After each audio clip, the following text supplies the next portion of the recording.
Émission 879, cette semaine, de Deviant, volume 1, en direct de Montréal, Québec, Canada. Vous écoutez, oui, les mystérieux étonnants.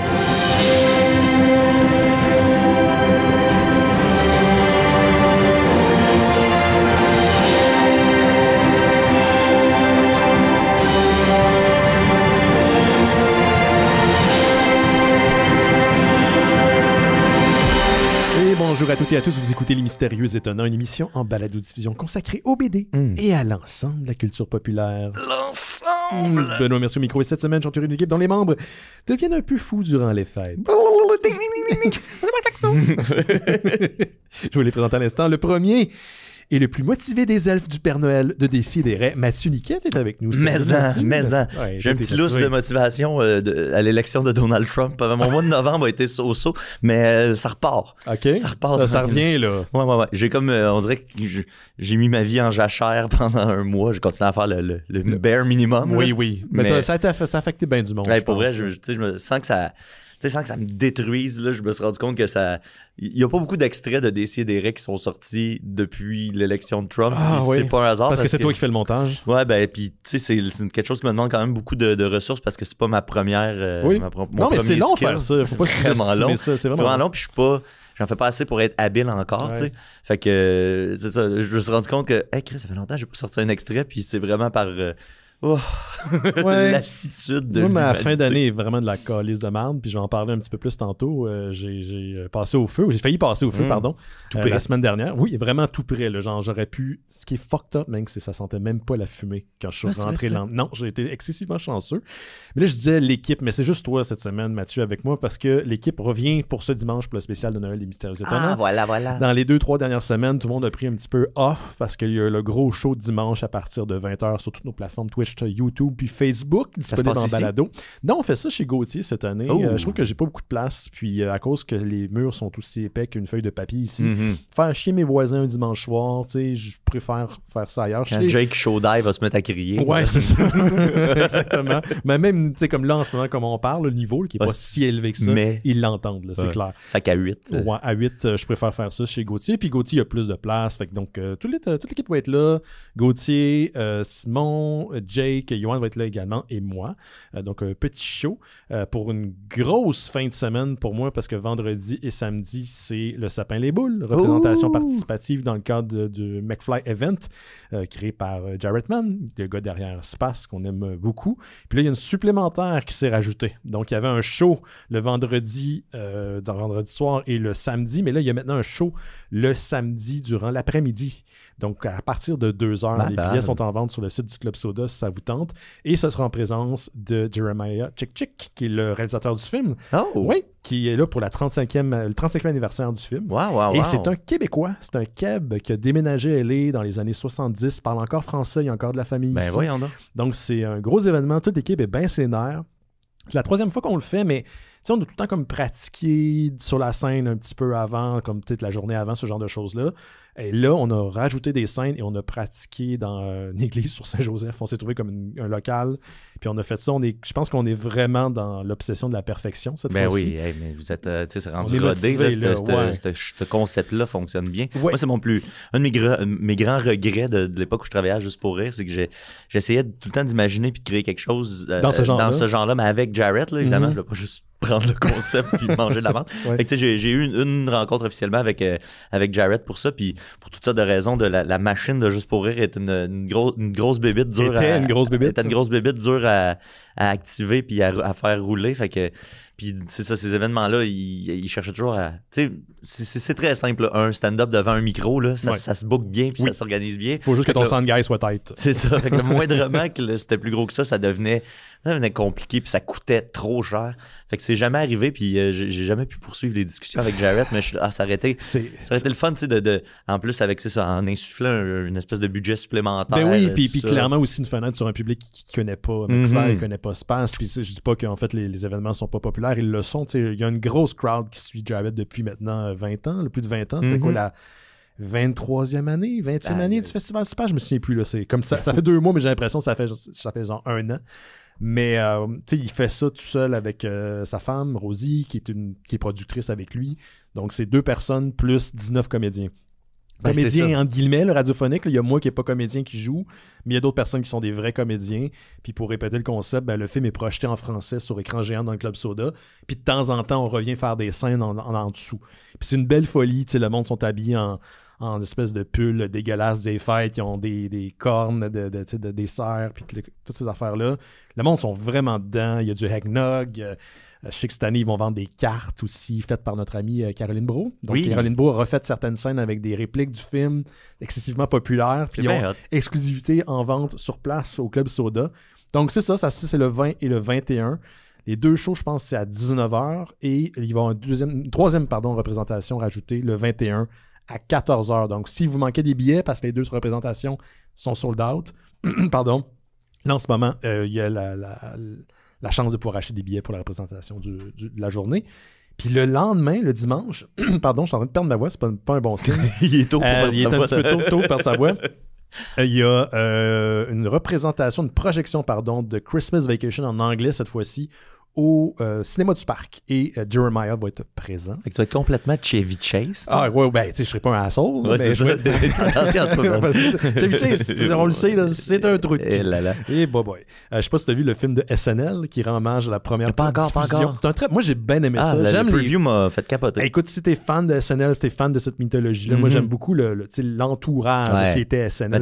Quand j'écoutais le podcast de Mark Maron, il y a beaucoup d'anecdotes de tout ça, là, avec Lorne Michael, puis avec tout cette aura-là, que juste en te le faisant raconter dans un podcast, tu comprends que c'est spécial. Il y a une fidélité. Je trouvais que le preview du film avait l'air de rendre en tout cas bien justice à ça. Ça l'encapsule bien. Et moi, j'aime bien les films qui se passent sur une donnée X, comme le temps d'une soirée, le temps d'un événement historique connu, ce genre de choses-là. Puis ça rentre vraiment dans mon créneau. Là. C'est vraiment ce que j'aime. Et j'ai pas été déçu. Il y a un moment dans le film, sans spoiler, où Chevy Chase, on comprend peut-être pourquoi c'est un asshole. Ah ouais, donc, quelque chose qui aurait marqué un peu son ego, puis qui aurait traîné ça pendant des années. C'est bon pour le public, mais je pense que c'est vraiment fait pour les fans d'humour à l'américaine, bien sûr, puis fans de SNL. Donc, c'est ça pour le sapin. Sinon, c'est ça aussi pour le spécial. Ça, c'est dimanche, à partir de 20h, en espérant vous y voir. Aussi, le lien est disponible dans le descriptif de l'épisode. Laissez-nous un message vocal, s'il vous plaît, pour faire jouer durant le show. D'ailleurs, je vais te demander si tu veux en faire un après l'émission. C'est sûr, pour faire... on va faire diffuser. Ça peut être un souhait de Noël, quelque chose que vous avez découvert grâce à l'émission, quelque chose que vous avez découvert d'autre côté, ou juste nous dire salut, puis nous souhaiter des bonnes fêtes, une bonne année 2025. Laissez le message, s'il vous plaît. L'adresse est là dans le descriptif de l'épisode.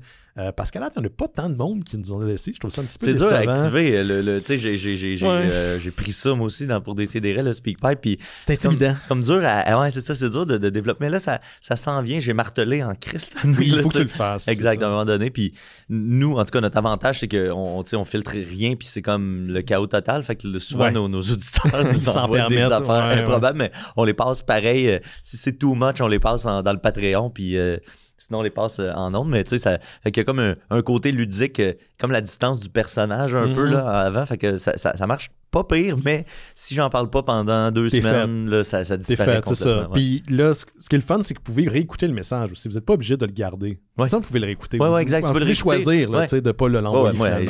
Des fois, je vous envoie des affaires, ça m'a pris 12 steaks. donc, c'est ça. Si vous voulez nous laisser un message, c'est pour ce dimanche. Puis faites pas ça la veille, là, parce que moi, à partir de faut jeudi... qu'il place, lui, dans son... Ben, c'est ça. Puis moi, à partir de jeudi, je vais monter, aider montage au Club Soda avec le sapin. Là, vendredi, on a une répète, on a une générale. Après, vendredi, j'y retourne pour aider plus la générale. Puis là, samedi, oubliez ça, j'ai 2 shows back-à-back. Donc, moi, là, j'ai pris congé le jeudi, mais à partir de jeudi, moi, je travaille plus. Puis je travaille ailleurs, là, je travaille pas le show. Fait que je me donne pas mal, j'essaie de peut-être m'occuper l'esprit un peu. Oui.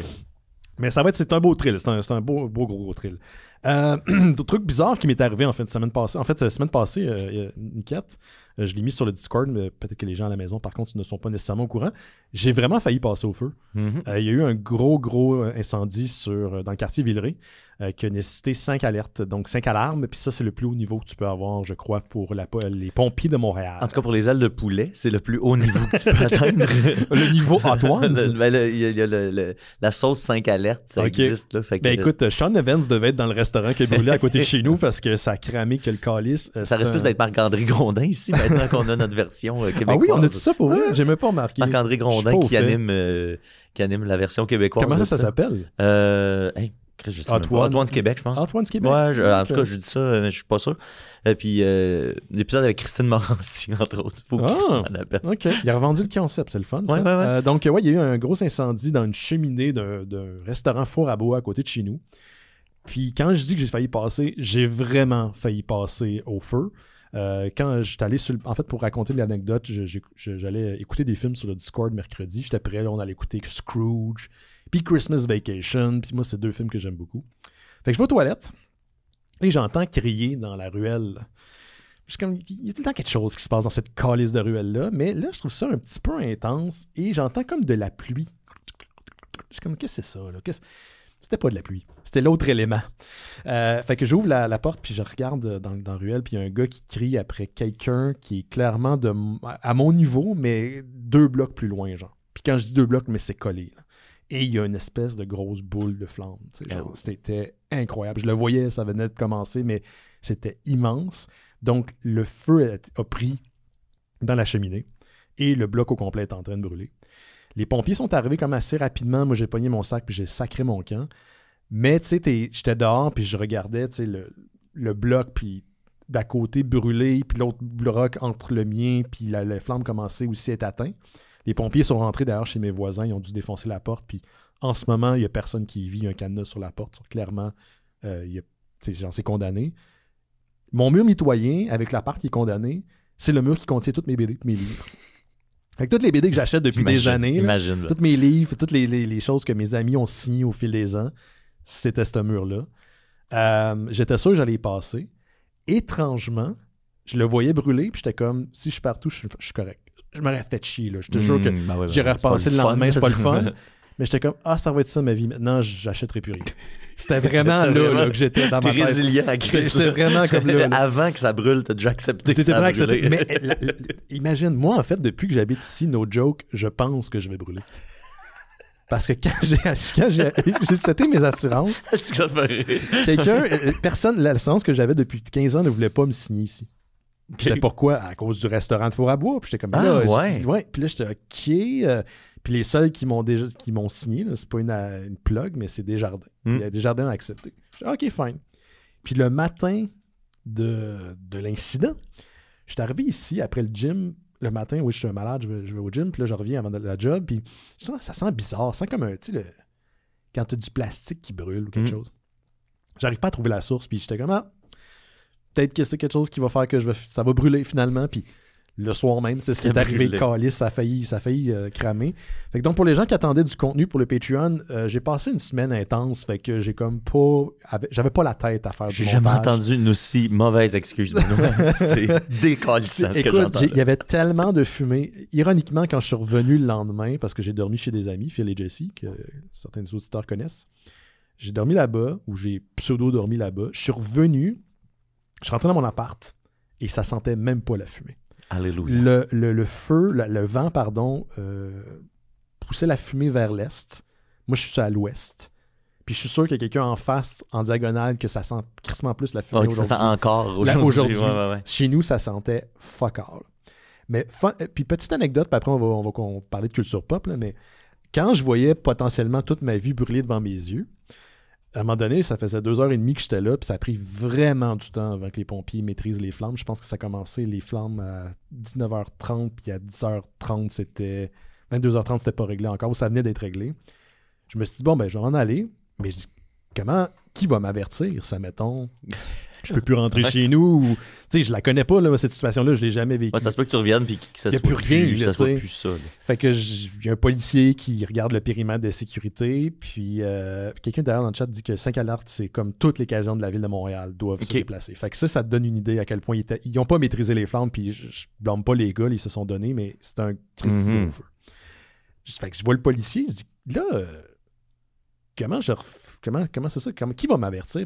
Bon, ben, je vais te donner une carte, puis c'est un numéro de suivi, puis là, tu as ce numéro de téléphone-là, mais ça, c'est le poste de quartier, mais ce service-là est juste disponible entre 9 le matin et 19h le soir, donc tu t'appelles directement au 911. Et tu donnes ce numéro-là. Puis j'appelle le 911, t'es sûr? Oui, t'appelles le 911, puis je suis comme, OK, c'est louche, mais OK, je prends la carte, tu sais. Fait que le soir, quand je suis chez mes amis, je vais appeler voir qu'est-ce qu'il y en est, parce que je suis quand même stressé, là. Est-ce que j'ai de l'eau partout dans mon appart ou qu'est-ce qui se passe? Fait que j'appelle le 911, puis le 911, le gars, il dit « Non, fais pas ça, je sais pas qui t'a donné ça. » Je dis « Ben, c'est un policier qui m'a dit ça, j'ai même demandé 2 fois. » Aïe, aïe. Ben attends, je check mon superviseur. Puis là, il dit « Ben non, écoute, on t'a donné un numéro de service, là, ou je sais pas comment t'appelles ça. » Je dis « Ouais, ben t'appelles là demain matin, puis ils vont te répondre. » Fait que le même matin, je suis chez mes amis. Là, j'appelle, il est 19h, fait que j'appelle le poste de quartier.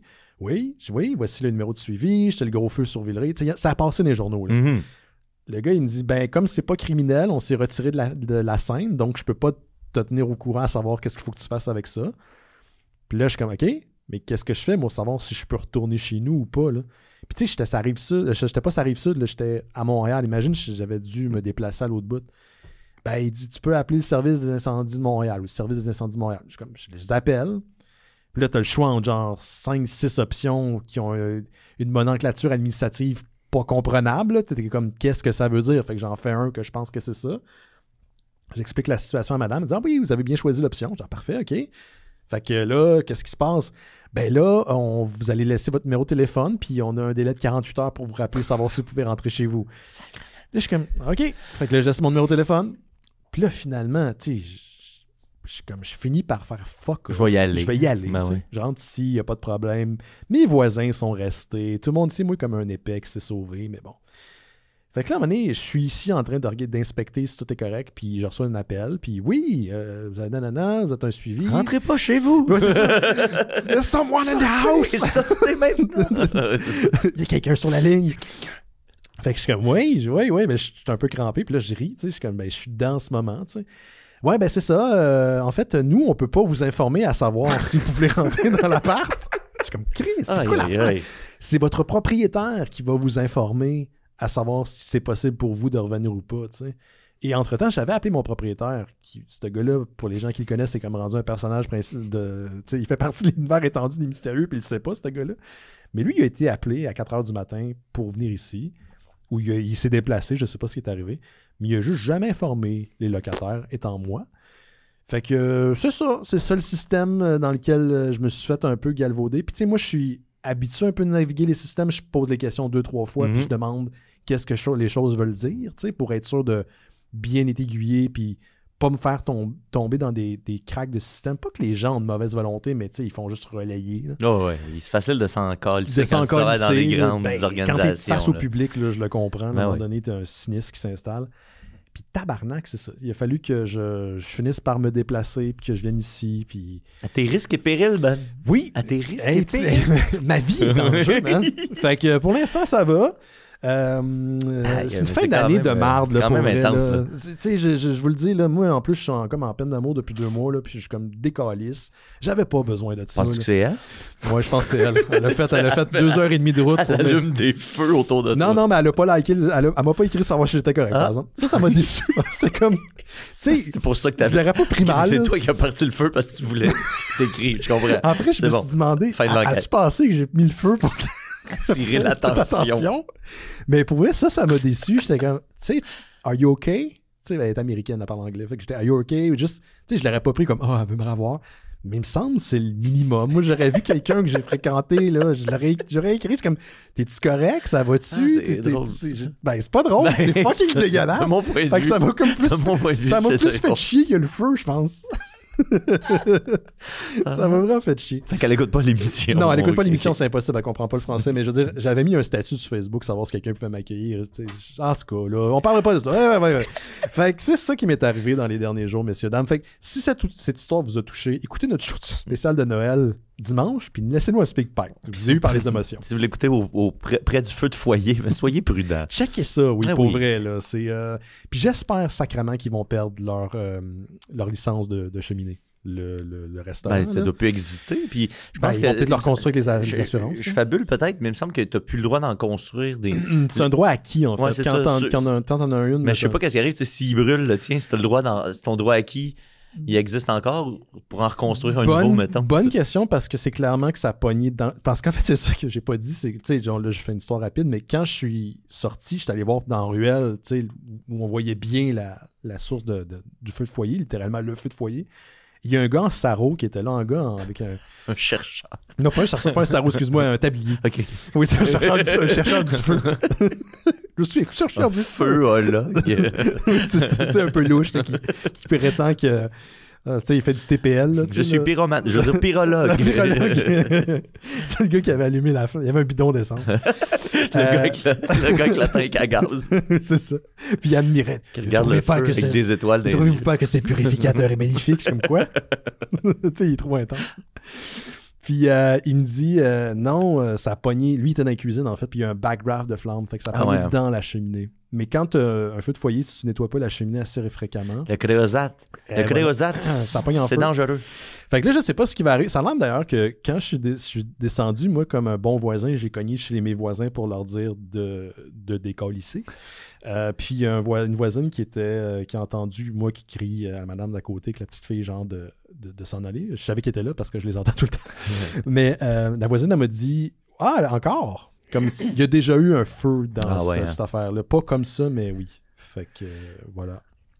C'est le contenu feu de cette semaine, en espérant être le dernier de l'histoire des Mystérieux Étonnants. Ben, si vous prenez un appartement pas loin d'un four à bois, ben, demandez une petite réduction. Oui, pensez-y 2 fois. C'est ce que je vais vous dire. Alors, on continue avec toi, Niquette, parce que toi, tu as des nouvelles, des vraies nouvelles. Ben, j'ai des nouvelles moins enflammées que les tiennes. Puis c'est toi qui m'as fait penser. Merci. Je pense jamais d'en parler. Oui, Battle War. Ouais, de Battle War, là où je travaille, entre gros guillemets, là où j'anime la lutte une fois par... C'est rendu pas mal une fois par mois. Là. Avant, c'était plus à tous les mois et demi, 2 mois. Ouais, c'est ça. Avant, c'était plus éloigné, mais là, je vois qu'il y a du momentum. Ouais, c'était évidemment notre dernier gala de l'année, hier, dimanche. Puis... Décris donc l'événement. C'est quoi pour les gens qui savent pas c'est quoi Battle War? Battle War, c'est une fédération de lutte qui approche de son 100e show. En fait, le show du mois de janvier, ça va être la 100e. Cool. Comme je disais, il roulait à peu près, j'estime, 6, 7, 8 shows par année dans les années précédentes. Fait que c'est pour ça que ça fait quand même longtemps que ça existe. Là, si je n'ai pas fait le calcul, là, mais mettons, ça doit faire, je sais pas, 12-15 ans, là, si on calcule. Okay. Fait que c'est un show de lutte. Moi, c'est mon show de lutte favori à Montréal. Ça l'était avant que je travaille là. Puis quand ils m'ont appelé, fait que je capotais pour ça. Puis c'est là qu'a lutté, entre autres, Sami Zayn, Kevin Owens. Si vous êtes fan de la AEW, j'ai juste son nom. Papa Magie. Ouais, Big Magic. Big Magic. Daddy Magic. Daddy Magic. Puis son partner, lui, il luttait plus en Ontario, mais il est déjà venu aussi à Battle War. Fait que, tu sais, moi, je pense que c'est comme la meilleure fête indépendante, en tout cas à Montréal. Après ça, on pourrait argumenter au Québec en entier. C'est sûr que la NSPW de Robert Lepage à Québec est excellente. Robert Lepage, qui est vraiment un amateur de lutte. C'est pas une joke, c'est un gros fan de lutte. Ouais. Puis c'est dans les Faufounes électriques, donc le bar mythique Faufounes électrique au 2e étage. Exactement. C'est une petite salle. Puis je pense que ça aide beaucoup pour l'atmosphère. L'ambiance est incroyable. Puis là, ben, avec des shows comme hier, on va-tu être obligé de changer de place bientôt parce que cette année, il y a eu un petit speech, une petite photo de groupe avant le début de la soirée. Puis Mike, qui s'occupe de Battle War, a dit que ça a été vraiment notre meilleure année de loin. Là. Puis à chaque année, on se dit ça, j'ai l'impression. Puis c'est une les lutteurs veulent venir là. Il y a une super belle camaraderie. Récemment, il y a une nouvelle ceinture qui est sortie. Puis ils l'ont donné à un type qui s'appelle Michel Plante, un gars de la Nouvelle-Orléans il lutte old school. Il est dur à décrire parce que c'est le lutteur le plus lutteur de base que tu peux avoir. C'est ça, sa gimmick. T'sais. Son move fait des body slams à répétition. Il est juste fin. C'est un gars un peu rouquin avec une bouille super sympathique. Puis Michel, il marque le monde parce qu'il est dans la simplicité puis dans la bonté puis tout ça. Puis c'est lui qui a été le premier champion du championnat Faufounes électrique. Il y a 2 championnats, donc Faufounes électrique, Battle War, puis le championnat par équipe. Il y a 3 championnats à Battle War. Puis là, quand en haut, avant le début du combat, on disait hey, ce soir, on va dévoiler la nouvelle ceinture. Puis c'est Michel qui va gagner. C'est un combat à 6 personnes. Fait qu'ils ont annoncé ça devant le monde. Puis tout le monde était vraiment content, puis il y a une super belle camaraderie, puis il y a des places où la compétition se fait un peu, je travaille et en humour et en lutte, puis c'est un peu le même principe, là, les lutteurs, c'est des personnes solitaires par la force des choses, des gens qui se promènent tout seuls avec leurs affaires, puis qui... Qui ont une obsession très, très, très précise. Ouais, puis fait qu'il y a le même type de personnalité aussi. Ouais. Fait qu'il y a autant de la franche camaraderie, mais il y a aussi de l'ego en masse. Fait que dépendant de où t'es, à quel moment, puis avec qui, l'ambiance peut être up and down. Puis à Battle War, on est ultra chanceux parce que c'est tout le temps positif. Là, j'ai jamais assisté à quelqu'un qui était jaloux de quelqu'un d'autre ou quoi que ce soit. Puis les storylines sont le fun. Tout est logique aussi. Ça aide à accepter les décisions. C'est que, ben oui, ça se dirigeait vers ça, puis c'est ça qui est arrivé.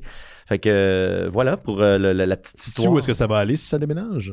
Je pense pas que ça va déménager pour vrai, c'est là depuis le début. D'après moi, ça va tout le temps rester là. Fait que on va vivre avec Jam Pack, puis un moment donné, ben, quand ils refuseront 100 personnes à la porte, ben, peut-être qu'ils changeront d'idée. Mais ça, un show comme hier, il y avait tellement de monde. Moi, j'étais allé une fois là, puis c'est pas que j'ai pas aimé ça, là, j'ai adoré en fait, puis j'étais collé. J'en ai parlé au Mystérieux quand c'est arrivé, mais j'étais collé sur la scène. Moi, j'aime pas les foules, parce que les gens sont épais en foule, mais je me suis tout de suite senti rassuré quand j'ai vu le calibre des fans de lutte qui étaient présents. C'est comme dans les bons shows de métal. Vous allez comprendre ce que je veux dire. Tu sais, un mosh pit où les gens sont là pour vraiment faire le mosh pit, mais pas crisser des volets. Pas pour se défouler personnellement et passer une frustration louche quelque part. Là. Quelqu'un tombe, tout le monde va les rattraper. Moi, j'ai assisté à ça. J'étais dans la 2e rangée. Quand un lutteur était sur le bord de revirer de l'autre côté des cordes, tout le monde fait attention à soi, mais aux autres. Puis ça, j'ai vraiment apprécié. Et je pense que ça aide à créer une espèce d'atmosphère de cohésion entre la foule, le public, les lutteurs, le public, puis la proximité de la salle. Toi, tu as fait de l'humour longtemps. Tu étais dans le milieu de l'humour longtemps. Tu sais, il y a des salles que ça feel wrong. Tu sais que les gens vont pas rire. C'est petit, mais c'est vide. C'est vide, où il y a des hauts plafonds, puis c'est super illuminé. Ça marchera pas. Mais il y a des salles que tu le sais que c'est foisonnant pour de l'humour. Ben, c'est la même chose à Battle War. Tu vois que tu sais que tu vas assister à quelque chose. Il y a un auditeur d'ailleurs hier, Jules, qui était présent. Fait quand il te voit, il me le dit, c'est un gars de Discord des Mystérieux. J'ai vu Niket, il est bon Niket. C'est tout le temps ça qu'il dit, genre, il dit que t'étais pas mal bon. Puis j'ai vu les sapins de Noël qui étaient dans la ring, avec le thématique Noël. Là. C'est ça, à chaque année, là, nous autres, le classique depuis que je suis là, c'est le lutteur Mathieu Saint-Jacques, alias mon oncle Saint-Jacques à Battle War, qui il mange toujours le coup de sapin d'en face. C'est des grands classiques. Puis hier, c'est ça, le point culminant de la soirée, c'était depuis 1 an, il y a une storyline avec mon oncle Saint-Jacques, qui est il a un gros méchant bourru. Puis là, il avait pris sous son aile un vieux lutteur, je dis vieux dans le monde de la lutte, tu viens vieux vite parce que t'es magané, qui s'appelle Fred la Merveille, son nom. Puis Fred est devenu comme le bras droit de mon oncle Saint-Jacques, mais qu'il maltraitait tout le temps. Tu sais, c'est très relation. J'ai assisté à ça. Puis là, tu sais, Fred, à chaque fois qu'il essayait de faire quelque chose, il se faisait sacrer une volée, puis tout ça. Puis, c'est le grand salopette, ça, là, c'est ça? Il y a eu plusieurs looks cette année, c'est possible que oui. Oui, une fois, c'est ça, il était déguisé en l'équipe de mon oncle Saint-Jacques, c'est la tabarnak de team avec Thomas Dubois, normalement. Fait que là, il s'est appelé Fred le tabarnak, puis là, il se prenait pour le 3e gars du tabarnak de team. Puis, c'est ça. Fait que là, il s'est fait boulier pendant 1 an sans arrêt, jusqu'à tout récemment, où est-ce que mon oncle Saint-Jacques a coté une grosse promo dessus, tu sais, où est-ce qu'il disait, tu sais, t'es niaiseux, toi. On perd tout le temps parce que t'es trop niaiseux. C'est ça que t'es. À chaque fois que je te vois, la seule affaire que je peux penser, c'est que t'es un gros niaiseux. Le monde, il t'aime pas. Le monde, ils ont pitié de toi. C'est pour ça qu'ils t'applaudissent, parce que t'es tellement niaiseux. Tu sais, c'était celui, ta genou à terre, puis c'est super. Pour vrai, c'était triste de voir ça. Puis les deux jouent vraiment bien leur rôle respectif. Puis là, Fred s'est rebellé pour enfin, lors du dernier gala. Puis là, il y avait le match de Noël, No Holds Barred. Ça veut dire qu'il n'y a pas de règlement, il n'y a pas de compte. Tout peut arriver, tout le chaos peut arriver. Fait que hier, c'était la grande vengeance de Fred, tu sais, qui finalement a réussi à, évidemment, sacrer Mathieu Saint-Jacques d'un sapin puis d'un boule de Noël. Puis il y a eu un stunt où est-ce qu'il se fouettait avec des lumières, là, tu sais, puis là, j'étais sur le ring, puis là, il y a des moves, tu sais, quand t'écoutes beaucoup de lutte, tu fais, il te présente un move, tu sais, puis il fait, il va se faire interrompre parce que ils font pas ça, c'est too much. C'est trop, là, Fait que moi, je vois le gars arriver avec sa ligne de lumière. Des lumières comme des LED ou des... Non, les grosses en forme de petits sapins de Noël, si on veut. Là. Fait que tu sais, c'est quand même gros, puis c'est en vitre, cette affaire-là. Oui, c'est ça, c'est en vitre. Puis avec le whip du truc, fait que là, je fais, ça se fera pas. Là. Clac! Puis là, mais là, ça revole dans la foule. Ouais, ça serait moins trippé. Il y a l'arbitre qui en mange un petit sur le côté. Non. Moi, je fais ça. Tu sais, je joue à me protéger, mais je me protège pour vrai. Puis, tu sais, j'en ai senti une qui m'a pogné le petit doigt. Là, je suis comme, voyons donc qu'ils le font pour vrai. Puis après le show, puis Saint-Jacques qui est en haut, il fait, Je pensais pas que ça ferait mal. Oui, de la quoi tu parles? C'est de la vitre. Je pensais pas que ça ferait mal de faire fouetter de la vitre dans le dos. De quoi tu parles? Puis là, son partner, Thomas, il dit ouais, ça, c'est Matt. Là. Il dit, il pense toujours que ça va être relax. Je fais c'est une bonne qualité de lutteur. Oui, en fait, c'est ça. Il faut une certaine mentalité pour être lutteur. Oui, tu sais. Ouais. Fait que c'est ça. Puis à la fin de la après ce match-là, donc ce qui était le dernier match de la soirée, Fred a pris le micro, puis c'est un lutteur vieillissant, fait qu'il a fait un peu son speech. Il a pas pris sa retraite de la lutte, mais il a retiré le personnage de Fred Lamerveille, qui est un personnage qui existait. Moi, j'étais allé voir la lutte quand j'avais 18 ans à Valleyfield, puis il y avait Wonder Fred dans le temps. Puis c'est lui qui l'incarnait? Oui, il lutte. Il lutte depuis depuis au moins 20 ans. Wow. Puis là, hier, il y a comme. Puis ce personnage-là, ça faisait 12 ans qu'il n'existait plus. Puis c'est Twiggy, celui qui book Battle War, il a décidé de lui-même d'appeler Fred. Puis il a dit ça fait 12 ans, je fais plus ça. Le monde n'embarqueront pas. Puis finalement, le monde a tellement embarqué. Puis il rentrait sur la toune de Bryan Adams, Me voilà. Je suis là, me voilà. Me voilà. Ouais, c'est ça. Ouais, je sais. Fait que là, pendant un bout, il rentrait en chantant cette chanson-là, dans le temps qu'il était méchant, mais là, les gens aimaient tellement ça que c'est ça qui a fait qu'il est devenu un face dans l'histoire.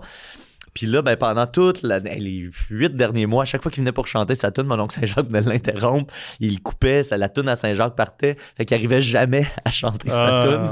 Puis là, au début du combat, même chose, Fred vient pour chanter, puis là, Matt, il y arrive, puis il bardasse un peu, fait qu'il n'y a pas la tune, puis à la fin, il fait son speech, puis là, comme conclusion au personnage, il a chanté la chanson, et là, toute la foule c'était tellement jouissif comme moment, puis c'est super touchant de le voir, tu sais, dropper un peu le personnage, puis tu sais, c'est ça aussi, on est rendu à la lutte, là, on n'est plus...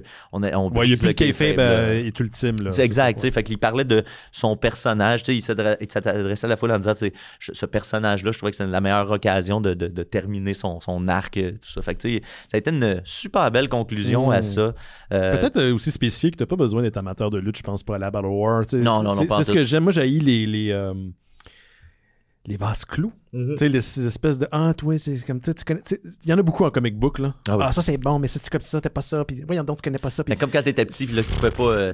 Ils vendaient plein de t-shirts Disco Socks, là. Tu sais, t'es pas obligé d'haïr ce que t'aimes pas. Exactement. puis tu peux aimer certains aspects, puis rejeter d'autres. Puis pour vrai, là, si ça vous tente à mener un dimanche, là, allez vous garrocher à Battle War. Hier, par exemple, ma copine est venue pour la première fois avec une de ses amies qui avait jamais vu de lutte de sa vie. Elle a-tu aimé ça? Elle a capoté, tu sais. Elle a capoté sa vie, là. Elle avait aucun référent de lutte. Tu sais, ma blonde, il fallait qu'elle explique qu'il y avait un gentil puis un méchant. Tu sais, elle est repartie de zéro, puis Chris, elle a capoté sa vie, là. Le show, il est clair. Puis comme tu disais, la foule est à Battle War particulièrement brillante, puis le fun. Fait que c'est facile de comprendre qu'est-ce qui se passe. Ou si la lutte, on va se le dire, là, c'est pas sorcier non plus. Il n'y a pas 1000 layers complexes, là. Fait que c'est le bien contre le mal généralement. Fait que, souvent, ouais. Mais c'est ça. Puis tu sais, la qualité athlétique des gars et des filles, c'est incroyable. À Battle War, c'est ça. Il y a peu de fédérations au Québec qui sont axées autant sur les storylines. Fait que de revenir de mois en mois, c'est super le fun parce que justement là, un arc narratif comme celui de Fred Lamerveille avec mon oncle Saint-Jacques cette année, c'était merveilleux à suivre à chaque mois. Fait que il y a toujours ça qui est là. Puis même si t'en pognes juste un au hasard, moi je suis là comme incroyable animateur pour faire des petits recaps quand les recaps sont nécessaires. Puis sinon, rapidement, hier, il y a eu des nouveaux champions par équipe, Carl Jepson et Mitch Thompson, a.k.a. Mr. VIP, qui ont remporté la ceinture par équipe face aux Wonder Boys, une équipe de Québec qui était championne depuis plus d'1 an. Les Wonder Boys, c'est incroyable, là. C'est une solide équipe. C'est deux gars qui s'appellent Dylan Donovan et Ian Pike.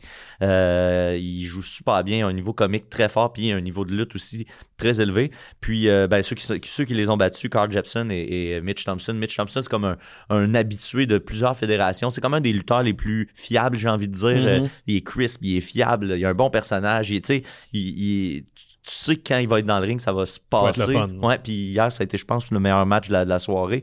Puis Carl Jepson, c'est un grand et gros dude je pense que c'est le lutteur de la gang que je trouve que c'est le plus amélioré dans la dernière année. Là, c'est un gars qui avait tout le package physique, mais qui manquait peut-être un peu de charisme dans le ring. Puis là, il a travaillé vraiment fort là-dessus. Il a travaillé sur ses moves. Il est rendu vraiment bon dans le ring. Puis de l'accompagner d'un gars comme Mitch Thompson, qui est une montagne de charisme, c'est un bon duo. Fait que j'ai hâte de voir ce qui va se passer l'année prochaine. Sinon, il y a eu le combat final des frères Gray, les frères Gray des dudes d'Hochelag, qui ont été partenaires champions par équipe, qui se sont séparés. Et puis là, dans les derniers mois, ils nous ont donné des matchs brutaux, là, parce que il y a un phénomène dans la lutte que plus tu te connais, si t'es des meilleurs amis, ça se tapoche encore plus fort parce que tu sais que l'autre, qu'il y a une confiance pas... exact, aussi. Exact. Tu sais que j'irai pas trop loin, mais ça va snapper, tu sais, puis ça va faire mal.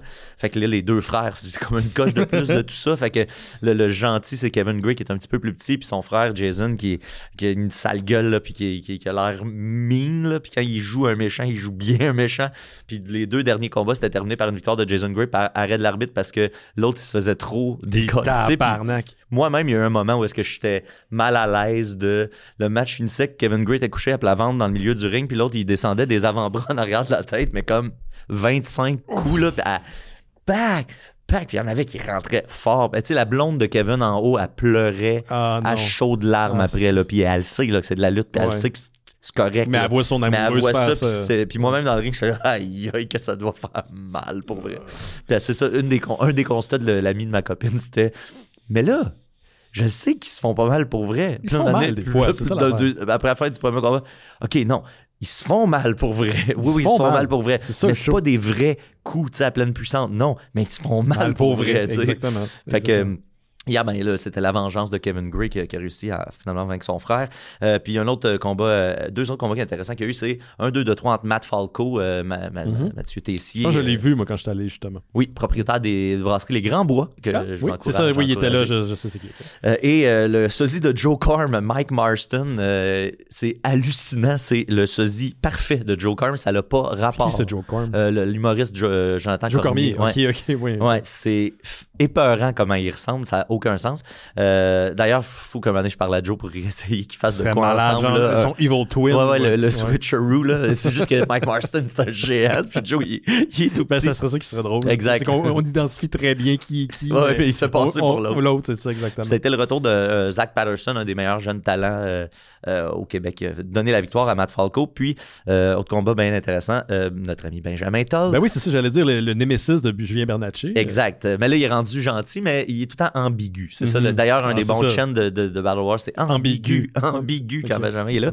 Il se battait avec un type qui s'appelle Sexy Eddie avec 3X, que lui, il fait des, des moves de pénis. Là, c'est son attribut. C'est pas lui qui a mangé full de néon dans le dos il y a quelques années, puis tu lui avais donné une claque dans le dos. Oui, exact. Dans un gros show. T'étais coupé sur son dos. J'avais la main à tout en sang. Sexy Eddie, c'est à voir. Puis c'était contre Twiggy et le champion Thomas Dubois. Puis il y avait une apparition d'un arbitre spécial qui est Box Belmore. Pour ceux qui le connaissent, Box Belmore, c'est toujours un plaisir de le voir lutter. C'est celui qui animait avant moi, en fait, à Battle War. C'est un ancien champion de Battle War aussi, avec une gimmick pas claire de gars qui pue, là. C'est un peu ça. Il est comme grand. Il fait... Ouais, non, c'est ça, sa gimmick. Il se dessine un genre de poisson mort là, sur le torse. Il y a un maquillage pas clair, puis il se met les doigts dans les dessous de bras, il se sent les doigts, il se met les mains dans les culottes. Tu sais, sa gimmick, c'est qu'il est dégueulasse. Mais puis il le joue à merveille. C'est un des lutteurs avec le niveau de comédie physique le plus élevé. Là. Puis là, c'est ça, il faisait l'arbitre spécial, puis son costume d'arbitre, c'était juste du tape noir pour se faire des lignes. Puis là, pendant le show, il s'est arraché. Puis tu sais, il joue tout le temps le gars un peu perdu. Fait que c'était un gros match comique. Fait que bref, 17 janvier, je pense, 12 janvier, en tout cas, dimanche. Ça va arriver vite. Ouais, ça arrive. C'est un mois. C'est 12, ouais. Okay. 12 janvier, qui va être le 100e, donc, le il reste d'avoir du monde. Hein. Ouais, il reste d'avoir du monde. Pensez-vous qu'il pourriez éventuellement éviter Danhausen? Je sais qu'il habite à Montréal. Ah, sans doute. Ça serait le fun. Tu sais, ça arrive là qu'on a... plus à la AEW, on le voit plus. On a eu plein de lutteurs assez reconnus.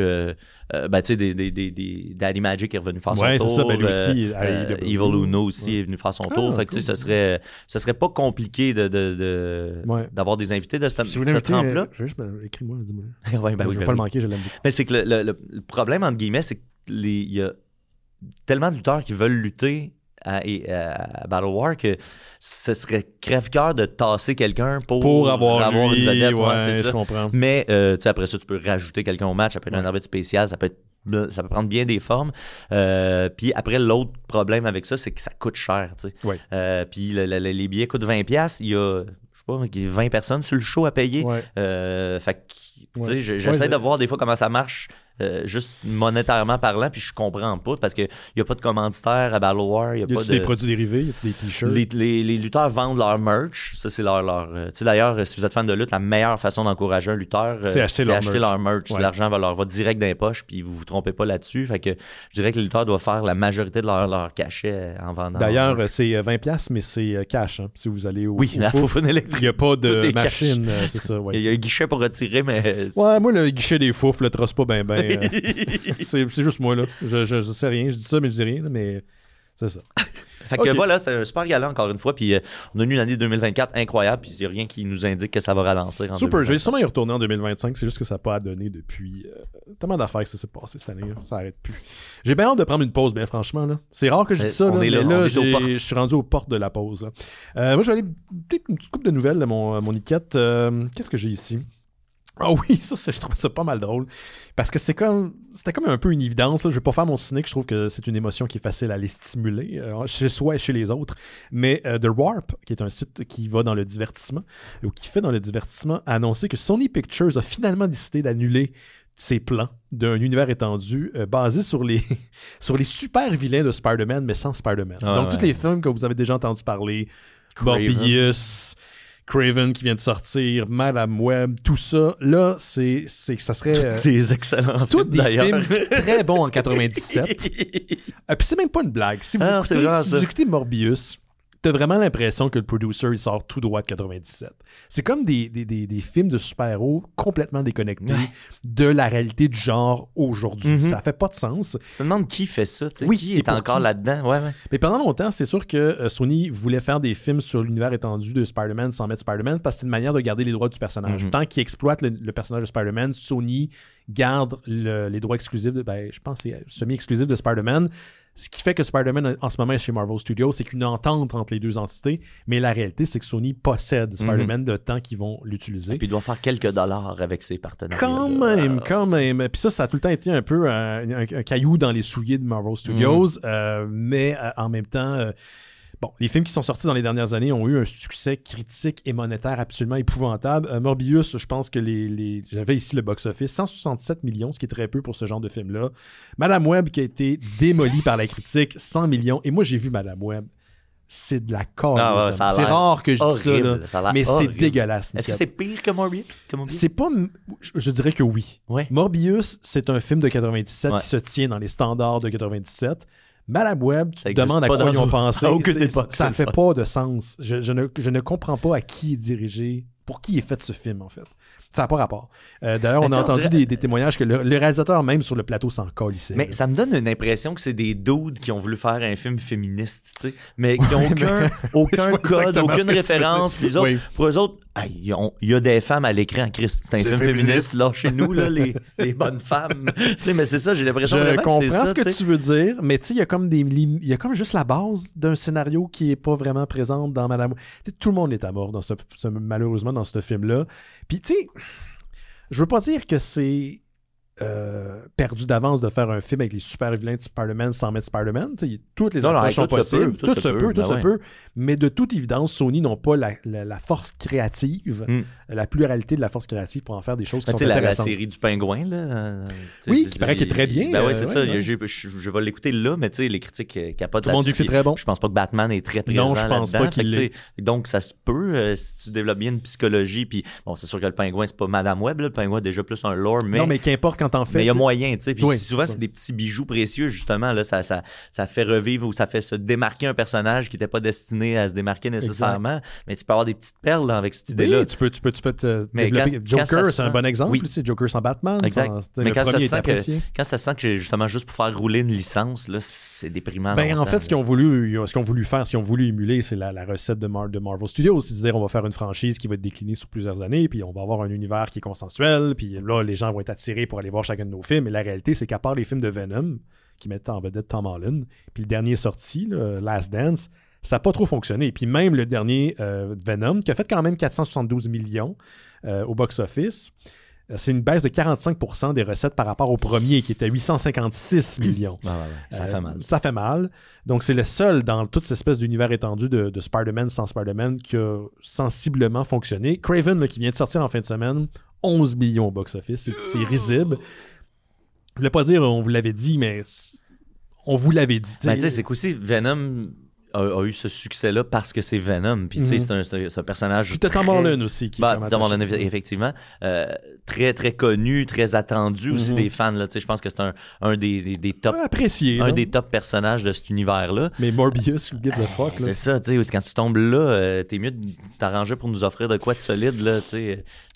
Puis, tu peux pas monter un film de Morbius comme tu montrais un film de Venom parce que il y a trop de monde qui n'ont pas le cue, qui n'ont pas le référent. C'est pas le même personnage, je veux dire, on s'entend. Tu peux pas avoir la même approche. Tu sais, je pense qu'à la base, ils auraient pu faire de Morbius un genre de figure tragique. Ils ont essayé. Ça... Ben, un vampire. Un vampire, c'est ça. C'est ça, les vampires, c'est des figures tragiques, IMO.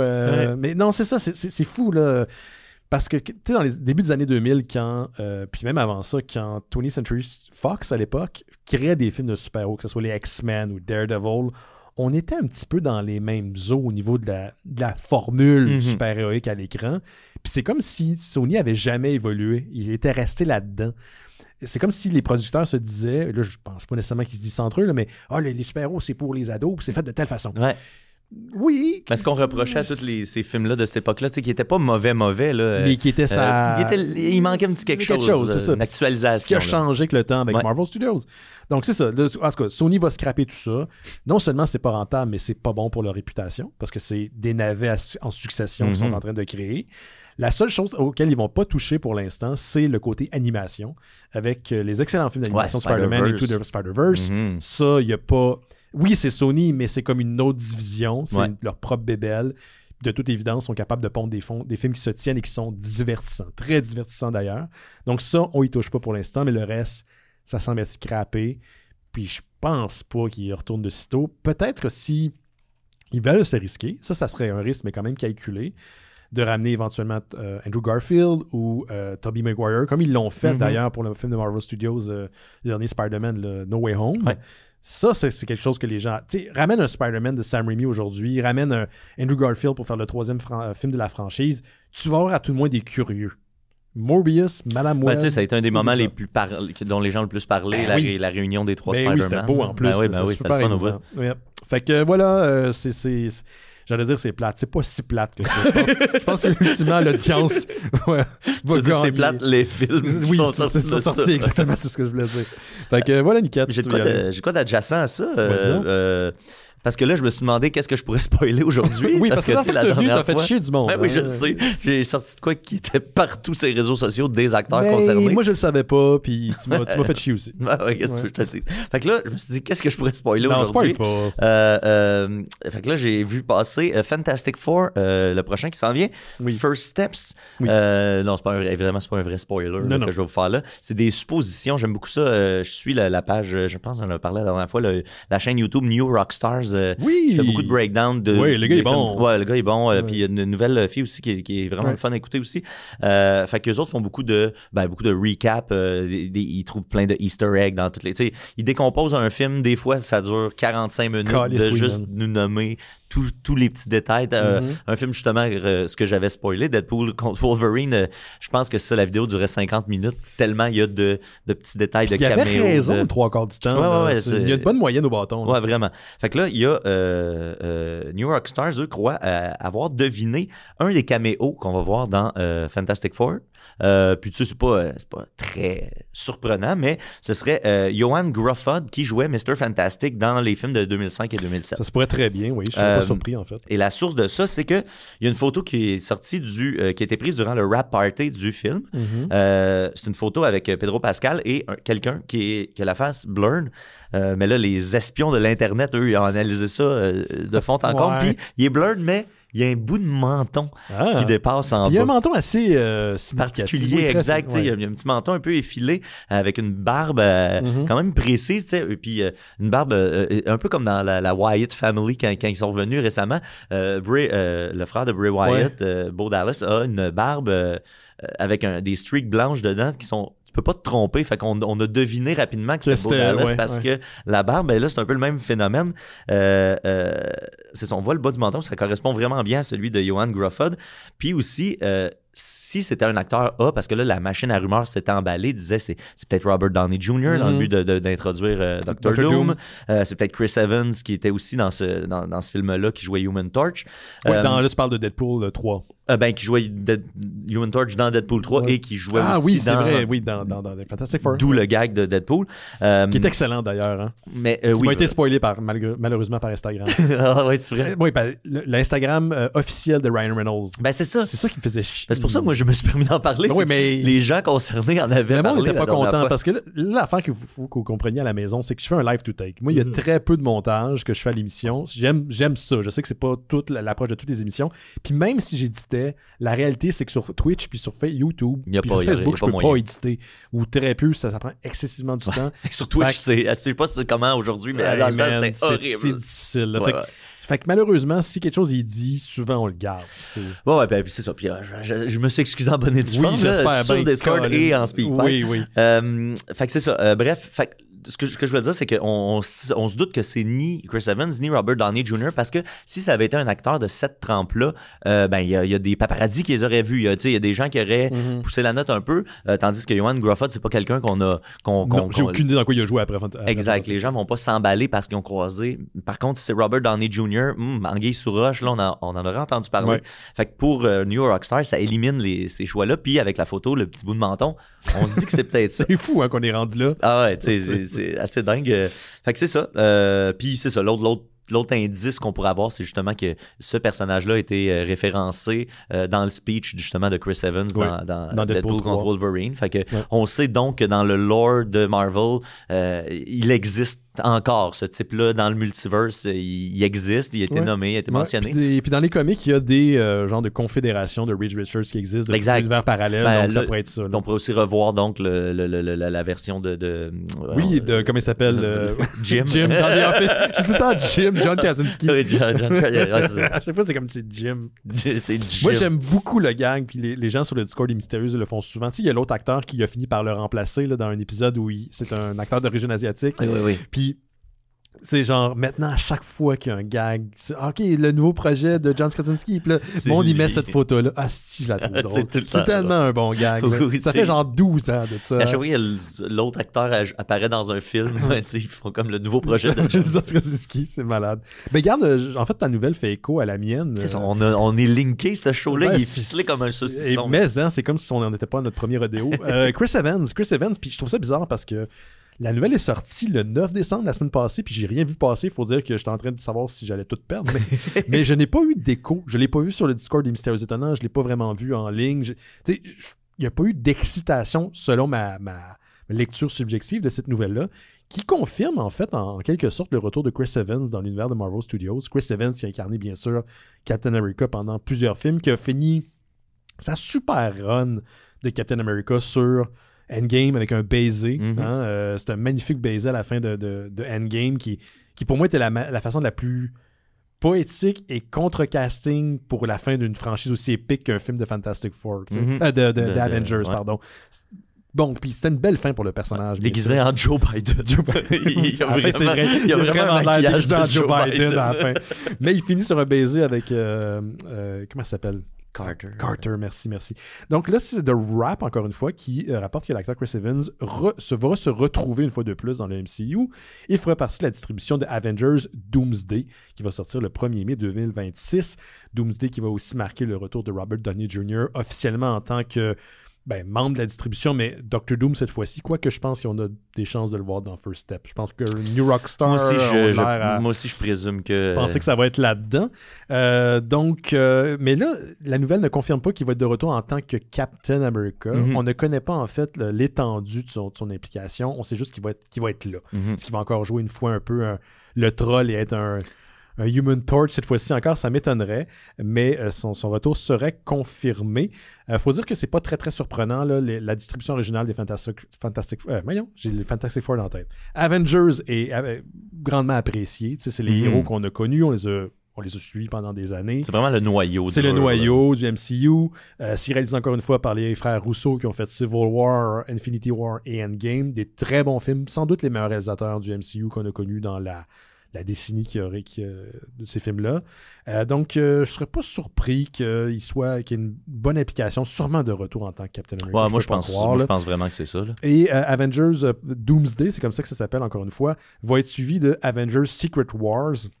Et Secret Wars, dans les comic books, l'original, parce qu'il y a eu plusieurs Secret Wars, on mettait des héros qui s'affrontaient dans une espèce d'arène. Okay. Donc, c'est un peu l'idée là, où j'ai l'impression que tout va culminer. Là, la saga du multivers va culminer dans cette espèce d'arène-là, où différentes potentiellement versions de différents héros vont s'attaquer ou s'affronter ou qu'importe. Donc, est-ce que Chris Evans va être le Captain America qu'on a connu ou celui d'un univers parallèle, qu'importe. Là.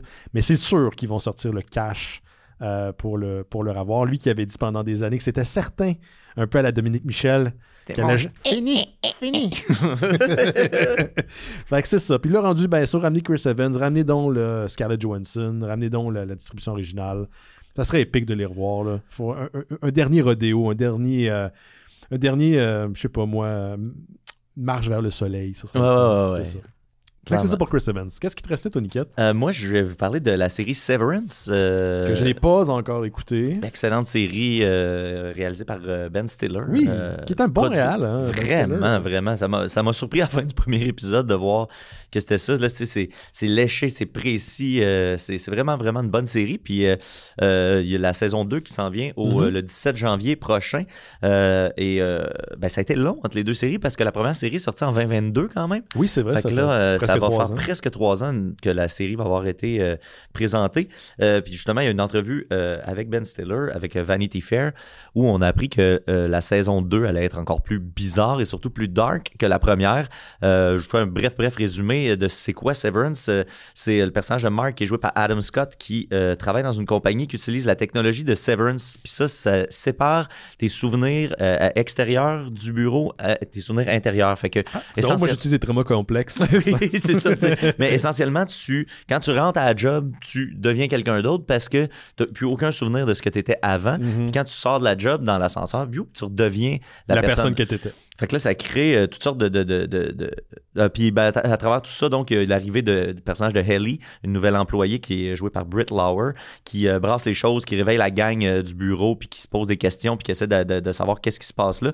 C'est une série vraiment intéressante parce que ça pose toutes sortes de questions éthiques, parce que ça crée essentiellement une nouvelle personne dont la seule fonction est de travailler. Oui. Fait que cette personne-là se réveille à la job, puis le lendemain, quand elle prend l'ascenseur, elle se réveille à la job, tu sais, fait qu'il y a pas... C'est un loop infini. Juste, tu viens de me dire ça, j'ai fou, senti un élan d'anxiété en moi. Là, c'est complètement fou. Puis justement, le personnage de Haley, elle refuse ça, tu sais, puis elle essaie tout ce qu'on peut imaginer que ce personnage-là peut faire, s'échapper, mettre fin à ses jours, tu sais, tout ça pour puis essayer de s'adresser à son ancien, à sa personne à l'extérieur qui elle s'en calisse ben raide parce qu'elle fait... Moi, j'ai pas conscience de ça. Fait que, ça crée toutes sortes de... Puis est-ce que c'est une nouvelle personne à part entière? Est-ce qu'il y a des traces de ce qu'elle était avant? Ou... Exact. Fait qu'il y a beaucoup de bonnes questions. Il y a aussi tout le côté, évidemment, pour rendre ça intéressant. Ben là, est-ce que c'est vraiment étanche, cette affaire-là? Ou est-ce qu'il y a des gens qui sont à l'intérieur peuvent sortir? Et si la personne à l'intérieur sort, ça veut dire que la personne à l'extérieur est décédée parce qu'elle n'existe plus. Ses souvenirs sont disparus. Fait que, il y a tellement de jus dans cette prémisse-là. C'est incroyable. Puis à travers ça, une petite critique de la vie de bureau aussi, là, de pas savoir ce que tu fais, parce que c'est ça, là, ils appuient sur des touches, puis ils débardent des choses, puis à un moment donné, youpi, ils ont réussi à packager des affaires, mais t'as jamais aucune idée de c'est quoi qu'ils font là, mais puis la plupart des employés sont juste content d'être content puis de faire ça. C'est décrit pas mal, je pense, 80% de la vie de bureau de bien des gens. Exact. Fait que il y a tout ça fait que vraiment, c'est très viandeux comme prémisse. Intéressant. Puis la saison 2, c'est ça, de Ben Stiller dit, ils ont poke the bear dans la première saison, puis là, on va se demander dans la deuxième, qu'est-ce qui arrive quand le bear, il poke back. Fait que ça risque de mal virer, puis ça risque d'être assez trash. Puis il a mentionné aussi qu'on allait beaucoup sortir, justement, ils appellent les innies et les outies, ceux qui sont à l'intérieur, ceux qui sont à l'extérieur. Là, les Inis vont réussir à sortir et aller voir le monde extérieur. Fait que ça va être vraiment, vraiment intéressant. Puis, il expliquait justement pourquoi ça a été aussi long à sortir. C'est que ça a commencé à être tourné en octobre 2022. Ça a été interrompu par la grève des scénaristes, en mai 2023, exact. Il y avait 7 épisodes sur 10 de tournée. Après ça, il a fallu quand même qu'ils se regroupent et qu'ils mettent ça à jour pour recommencer les tournages de janvier à mai 2024 pour tourner les 3 derniers épisodes. Puis l'auteur, Dan Erickson, a lui-même parlé du défi justement que ça représentait l'écriture d'une série comme ça parce qu'il y a tellement de possibilités, tellement de façons. Chaque personnage est 2 personnages. Faut que ça se réponde, tout ça. Faut que les personnages interagissent à la fois. De l'arche sur la saison aussi. Exact. Fait que ça a été très compliqué à écrire, puis au point où... Mais il y avait le luxe d'avoir cette liberté-là de l'essayer. Fait qu'il y a eu des moments où ils ont écrit des scénarios, ils sont rendus au tournage, ils ont dit « Hey, c'est pas tout à fait ça. À l'écran, ça sort pas comme ça sortait sur papier. » Fait qu'ils retournaient en écriture, ils retournaient en tournage pour que ce soit parfait. Quand c'est produit par Apple, t'as les moyens de faire ça. Exact. Moi, ça m'a fait capoter de voir qu'il y avait cette latitude-là. Puis ça explique pourquoi la série est aussi slick, aussi précise, aussi bonne. C'est fou. Pense à il y a une vingtaine d'années, même une quinzaine d'années, à quel point la télé elle a évolué en tout ce temps-là. La télé, qui était vue comme un sous-médium par rapport au cinéma, a pris tellement le dessus. Je trouve, peut-être pas nécessairement le dessus, là, les choses ne sont pas comme ça. Je serais curieux de voir, mettons sur une plateforme, qu'est-ce que les gens streament le plus. Moi, je sais que là, il faut que je me... c'est The Office. Faut que je me... Non, mais entre des séries puis des films, disons, en moyenne, parce que moi, cette année, il a fallu que je prenne la décision consciente de faire, il faut que j'écoute plus de films. J'écoute que des séries, même ça prend beaucoup de temps, puis tout ça. Fait que là, j'ai eu le goût de réécouter du grand cinéma. C'est Dune qui m'a raccroché avec ça. J'ai écouté Dune, puis j'ai fait, hey, du grand cinéma, c'est autre chose. Hey, j'ai vu un film hier, j'avais pas l'intention d'en parler, mais si ça te tente de jeter un coup d'œil, il est disponible sur Shudder, par contre, au Canada, donc peut-être aller sur itunes.videoton.com, mais en même temps, encourager le cinéaste. Je crois qu'il est bon, potentiellement disponible en location aussi, en ligne. Oddity. OK. Un film d'horreur, ODDITY, indie. C'est un petit budget, là. C'est un microcast. C'est une femme qui a acheté un genre de château. Tu sais, un genre de... Tu sais, les châteaux comme carrés, là, c'est comme un courtyard. Là, avec son mari, qui lui est psychologue, psychiatre, puis il travaille la nuit. Et elle est dans le fin fond du bois. Puis à un moment donné, il y a quelqu'un qui cogne à sa porte en plein milieu de la nuit. Puis là, elle ouvre l'espèce de clapet, là, tu sais, celui où tu peux juste voir à l'extérieur. Puis il dit, j'ai vu quelqu'un rentrer chez toi. Laisse-moi rentrer pour t'aider parce que je pense qu'ils te veulent du mal, genre. Puis là, t'es comme, mais là, tu laisses rentrer la personne? Ben, tu me dis ça, j'ai comme pas eu un frisson, c'est drôle. La façon que c'est filmé, là, je te jure, moi, j'avais des frissons. Et là, c'est pas ça le film. OK. Là, c'est... Je veux même pas dire... Il y a du paranormal, mais est-ce que c'est du paranormal? T'as aucune idée où le film s'en va. On part ailleurs. On part ailleurs. Et c'est dans des bonnes réalisations que j'ai vues dans les dernières années.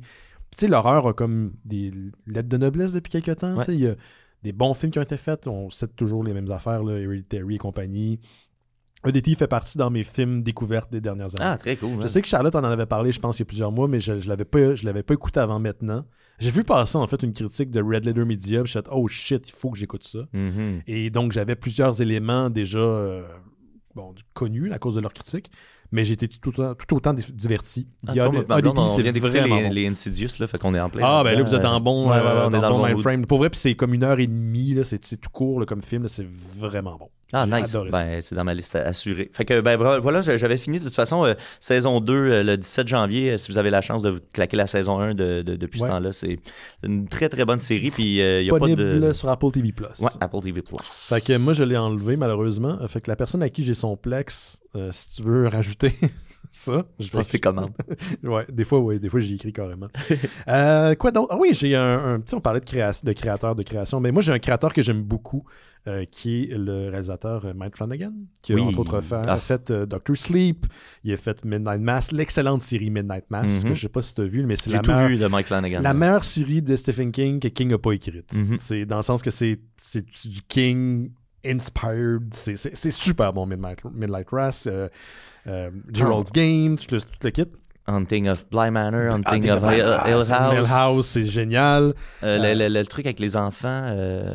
Midnight Club. Ça, c'est la seule chose de lui que je n'ai pas vu. Et de House of Usher. J'ai pas aimé parce que... Oui, House of Usher. Les deux, c'est excellent. Là. C'est un bon réal, c'est un bon producteur, c'est un bon scénariste. Le gars qui écrit beaucoup de ce qu'il finit par réaliser. C'est lui qui avait l'ingrate tâche de scénariser et réaliser la suite de Shining, mais basée sur le film de Kubrick, qui n'a pas exactement la même finale que le livre de King. Donc, mais c'est vraiment un bon réal. Et là, DC Studios viennent d'annoncer, ou de rajouter plutôt, un film à leur catalogue de sortie qui aura lieu le 11 septembre 2026.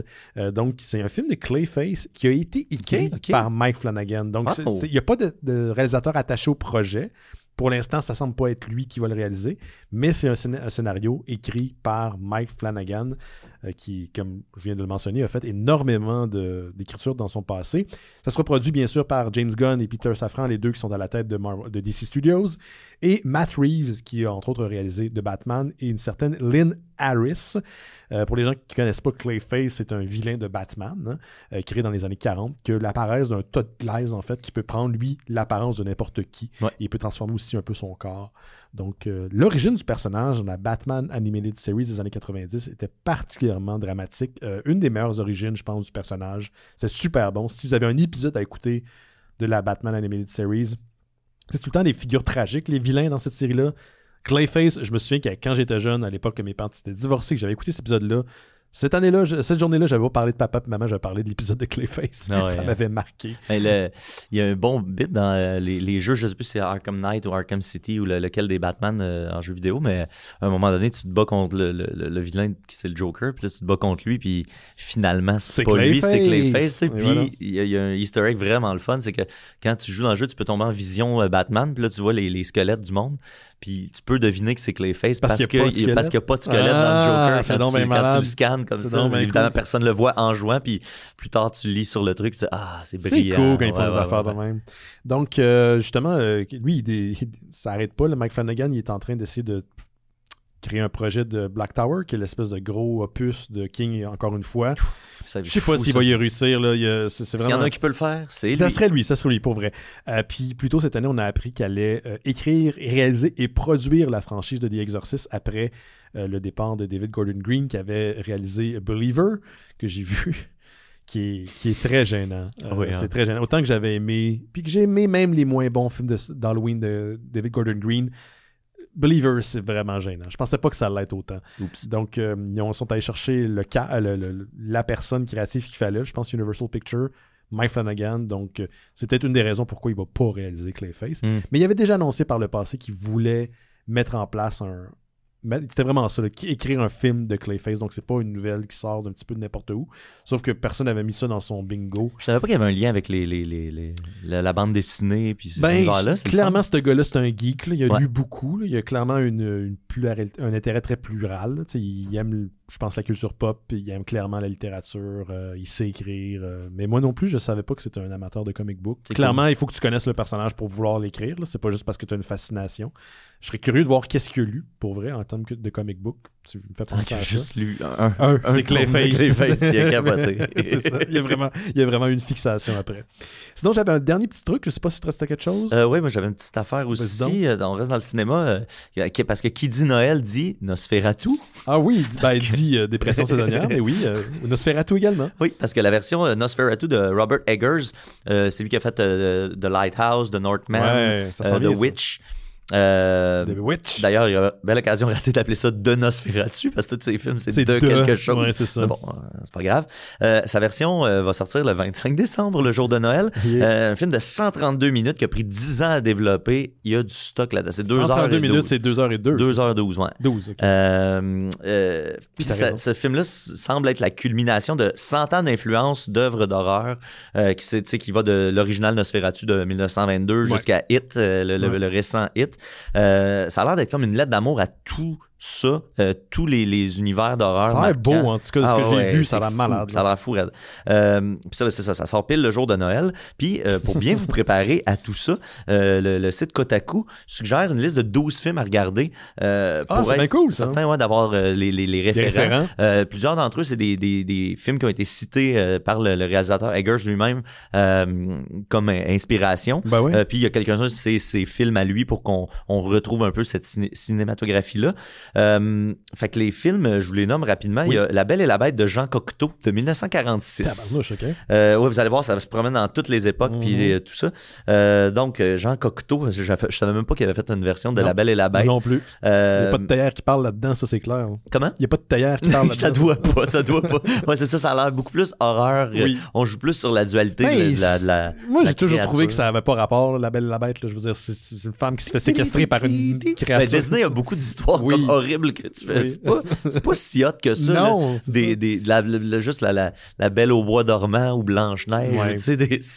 Tu sais, c'est trash. C'est trash. Après ça, The Cabinet of Dr. Caligari de Robert Weine. C'est un film allemand de 1920, un film muet sur un hypnotiseur meurtrier. Il y a le film The Innocents de Jack Clayton de 1961 qui est un film de fantôme avec une ambiance très oppressante. C'est comme filmé dans une boîte un peu, là, puis il y a ça dans les vieux films des fois, une espèce d'aura autour. Ce qu'on appelle une vignette. Ouais, puis ça réduit l'espace. Tu sais, dans une même ordre d'idée avec Xavier Dolan qui avait fait ça dans un film, là, à un moment donné, que où c'est Mommy qui est tournée en carré, pour garder une espèce de sentiment de proximité oppressant. Sleepy Hollow de Tim Burton de 1999, qui a un lien avec Johnny Depp parce que c'est Lily Rose Depp qui joue dans le film Nosferatu qui va sortir. Ah oui, c'est vrai, c'est sa fille. Sa fille joue là-dedans. Mère amie de la fille de Kevin Smith. C'est vrai? Oui, les deux sont très proches. Ça. Il y a le Bram Stoker's Dracula de Coppola de 1992. Bon, ce film. Je regardais juste les vignettes quand je lisais l'article, puis ça m'a donné le goût de tout réécouter. Tous les Nosferatu, tous les films de vampires, là, j'étais là. L'esthétique de ça, c'est assez fascinant. The Lighthouse, donc The Witch de Eggers lui-même, que vous pouvez réécouter aussi. Le Dracula de Bela Lugosi de 1931. Nosferatu, The Vampire de Werner Herzog de 1979. Un film qui s'appelle Shadow of the Vampire de E. Elias Marriage de 2000. Je l'ai vu, ce film-là. C'est le tournage de Nosferatu. Exact. Mais Nosferatu, là, c'est pas vrai. Là. C'est Nosferatu A Symphony of Horror, qui est une autre qui est la 12e suggestion. Fait que c'est un film sur le tournage de ce film-là. Puis dans ce film-là, c'est Willem Dafoe qui joue, je pense qu'il joue Nosferatu dans Shadow of the Vampire. Il y a la face pour, en tout cas. Où il joue le réalisateur, je suis plus certain. Puis Willem Dafoe joue dans le film c'est un clin d'œil d'acteur. Il joue pas le même rôle, mais il se retrouve dans le Nosferatu qui va sortir à Noël. Puis donc, Nosferatu A Symphony of Horror de F.W. Murnau de 1922. Fait que c'est une série de films vraiment le fun. Puis je trouvais ça justement le fun que ça se promène sur une période de presque 100 ans. Parce que c'est ça l'idée, là, c'est de faire l'horreur a un historique. Beaucoup de films d'horreur s'inspirent des autres films d'horreur, c'est bien normal. Ben là, il remontait à la source de chaque référence. Fait que j'ai l'impression que visuellement, je pense que ce film-là va être hallucinant. Ouais, j'espère qu'au niveau de la narration, ça va coller. Là. Ben, c'est ça a pris 10 ans à développer.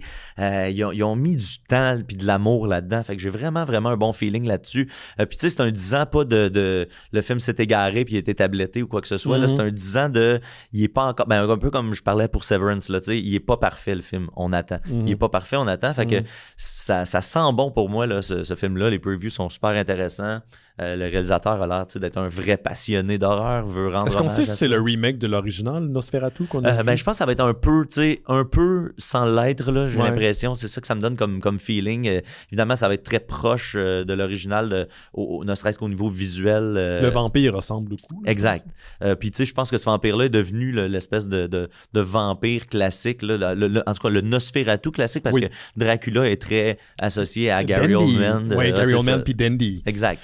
Puis Nosferatu, c'est le personnage chauve avec les grandes oreilles. C'est ça. Fait que je pense qu'on va rester là-dedans. Puis c'est ça. Puis le fait que ce soit un hommage à ce film-là, je pense pas qu'il va dénaturer tant que ça l'original. Après ça, au niveau de l'histoire, je présume qu'on va quand même se puis le monde, il trouve ça bizarre que ça sort à Noël, mais c'est une bonne période pour sortir des films d'horreur. C'est justement les gens qui collent pas nécessairement aux fêtes. Exact. Puis ils n'ont rien à faire. Ils n'ont rien à faire. Scream 2 est sorti durant le temps des fêtes, puis ça a full bien fonctionné déjà dit. Je me suis rappelé du film de Seth Rogen puis James Franco, de dictateur. The Interview. The Interview, c'est pas bon, ce film-là, malheureusement.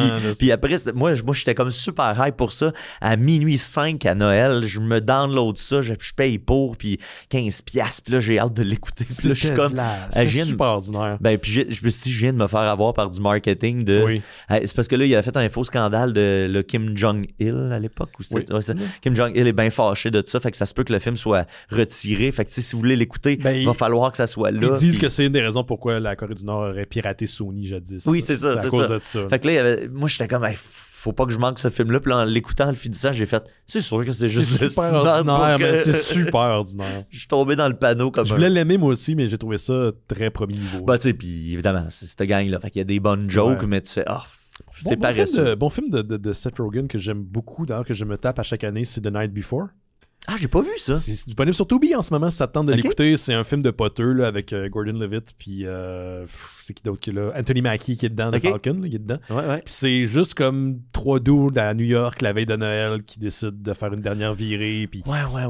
Oui, il y a certains Ils font du moche là, maintenant. Il y a le personnage de Rogan...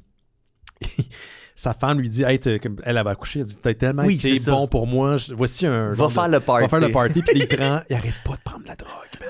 C'est ça, puis ça le rend malade. Et si tu viens mal, ma soeur, elle l'écoutait avec moi la dernière fois, puis elle était, mais pourquoi il arrête pas de prendre de drogue? C'est donc bien con, oui, c'est ça le but. C'était épais, là. Ah ouais, c'est tellement too much. Oui, c'est too much. Mais c'est un bon film, dans sa structure, dans son... Ouais. Il y a un feel good aussi. Moi, je me le tape à chaque année, c'est un de mes films classiques. Ça doit être Judd Apatow, ça? Non, je pense pas que c'est produit par Judd Apatow. Parce qu'on retrouve un peu justement là. Il y a toujours un côté très chaleureux dans ces films-là. Oui, sauf dans The Bubbles, qui est un film de merde. C'est son dernier film, c'est très ordinaire. Ça n'a pas bien été. Non, ça n'a pas très bien été. Ça a pété la bulle. Hey, petite nouvelle avant d'y aller, pour prendre une pause pour parler de notre sujet de la semaine. Le dessinateur Rob Liefeld. Tu connais-tu un petit peu la BD américaine? Grâce à vous, plus que je devrais. Rob Liefeld, c'est un créateur très connu. Là. Je veux dire, ça fait longtemps qu'il roule sa bosse, découvert dans les années 90. Il a co-créé les personnages de Cable et de Deadpool. Il y a eu d'ailleurs un caméo dans le premier Deadpool qui mettait en vedette, bien sûr, Ryan Reynolds. Et il est en train de faire sa dernière série collaboration, dit-il, avec Marvel Comics. D'ailleurs, le prochain numéro est le dernier. Ça sera Deadpool Team Up numéro 5. Ça donne parce qu'il en fera plus? Il dit qu'il en ferait plus. Il avait déjà annoncé cette année qu'il y avait de plus en plus mal, faisait de l'arthrite. Quand ça fait genre 20 quelques années, 30 ans que tu dessines, t'es plus en mesure de dessiner aussi vite. T'as des problèmes. Lui, il a des problèmes de... Il va continuer à travailler, mais il dit que ça, c'est sa dernière collaboration avec Marvel Comics. Personnellement, moi, j'y crois pas. Là. C'est encore une fois, c'est la dernière tournée d'Elton John. Là, il en a fait genre 15. Là. C'est ça. Tu vas faire quoi, Robert? Tu vas faire quoi, au golf? C'est qu'est-ce que c'est ça. Et qui va revenir, mais en attendant, on attend avec impatience ceux qui sont fans. Il y a encore des grands fans qui le suivent. Deadpool Team Up numéro 5. Et il a fait une déclaration sur les médias sociaux récemment à l'effet que ça fait des années qu'il essaie de convaincre Ryan Reynolds, qui a incarné Deadpool 3 fois au cinéma, même 4 si on considère Wolverine Origins. Donc, ça fait des années qu'il dit Ryan Reynolds, j'aimerais ça qu'il écrive un comic de Deadpool, et il a déclaré récemment que ça allait se faire en 2025. Sauf que Rob Liefeld, il est un peu porté sur la fabulation. Des fois, il déclare des affaires qui n'est pas supposé ou à l'avance, ou il a l'air à inventer des affaires. Donc, attendons l'annonce officielle, mais sinon, M. Liefeld, ça s'en viendrait en 2025. Bien curieux de voir ce que Reynolds va créer. D'ailleurs, Ryan Reynolds, qui est non seulement un acteur charmant, maudit qui est beau, le fucker, il est aussi propriétaire d'une équipe de football. Il était jusqu'à récemment actionnaire d'une compagnie de gin qui a vendu sa part pour genre 600 millions. 600 millions, man, ça n'a pas rapport. Puis il est père de famille. Il a l'air de bon Jack. C'est comme, j'aime beaucoup cet acteur-là, no joke. Comme son partner dans le Rob McElhenney, qui est son partner dans l'équipe de football. Il y a un documentaire sur Disney Plus là-dessus. C'est tellement... Si vous voulez, parlant de feel good, là, si vous voulez quelque chose de feel good, le documentaire de c'est Wrexham, H-A-M, Welcome to Wrexham ou quelque chose de genre. En tout cas, si vous tapez Wrexham, vous allez le trouver, mais c'est tellement beau, là, c'est tellement touchant. La camaraderie, puis c'est ces deux gars qui ont appris à se connaître à travers cette aventure-là. Puis moi, tu sais, étant grand fan de It's Always Sunny in Philadelphia, puis des projets de Rob McElhenney, pour l'avoir entendu plusieurs fois. C'est lui, ça? Oui. Je sais pas. C'est Mac dans ça, puis une autre série aussi de quelque chose Quest, là, une série sur un créateur de jeux vidéo. Un genre de créateur de jeux vidéo mégalomane. Hey boy, là, tu me perds. C'est une série qu'il a faite, qu'il a écrite, parce que c'est lui qui écrit aussi It's Always Sunny in Philadelphia, qui est une série de 2 saisons là, qui est sur le monde du jeu vidéo. C'est le fun. Oui, il paraît que c'est une industrie que des fois, il y a beaucoup de retournements. Oui. Ah, mes pensées sont avec les 99 personnes qui ont perdu leur job chez Warner Brothers Montréal la semaine passée. C'est quand même assez triste. 2 semaines vers Noël, il faut finir l'année fiscale. J'ai vu ça juste pour rire, moi. Oui, toi aussi, c'est vrai. En fait, moi, c'était la dernière journée, là, le 21 décembre 2023. C'est pas facile. Perdre une job, c'est un des gros traumas d'une vie. Moi, en plus, j'ai une drôle de relation avec l'argent. J'ai tant peur de manquer d'argent. C'est ça qui arrive quand t'es quand t'as une mère qui a pas eu d'argent quand elle était jeune, t'as ça dans ta tête.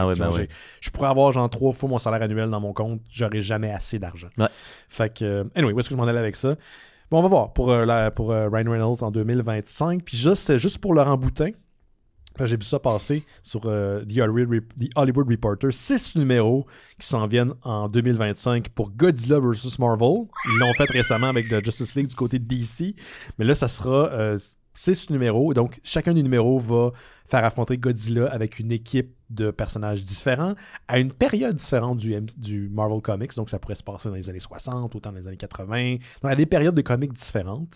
Et les gens s'en souviennent pas, mais Godzilla était déjà édité chez Marvel de 77 à 79 dans une série qui s'appelait Godzilla King of Monsters, qui vont rééditer ou qui ont réédité une version couleur. Je sais pas si elle est sortie, ça avait été annoncé cette année.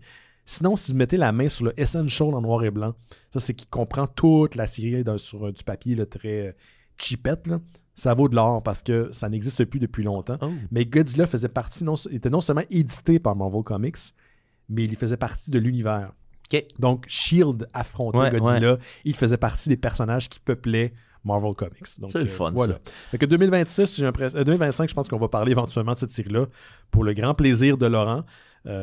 Parce que, comme vous le savez, il a fini par faire sa tyrolienne dans la gueule de Godzilla. Ah, il l'a fait, là. Il l'a fait, l'annoncer au show.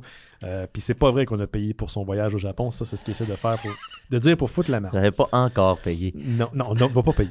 Donc, on prend une petite pause juste avant. Je vous rappelle qu'on a un Patreon. Pour les gens qui sont membres Patreon, je vais mettre le contenu qui vous est dû, parce que quand vous donnez au Patreon des Mystères Étonnants, vous avez accès à un show qui s'appelle Bifurcation, et en ce moment, ce qui devrait être en ce moment, mais là, ça va être le dernier stretch de 2024, on a fait une série, Rémi et moi, sur Silent Night, la série de films d'horreur, série B de Noël, qui des fois ne comprend pas tant Noël.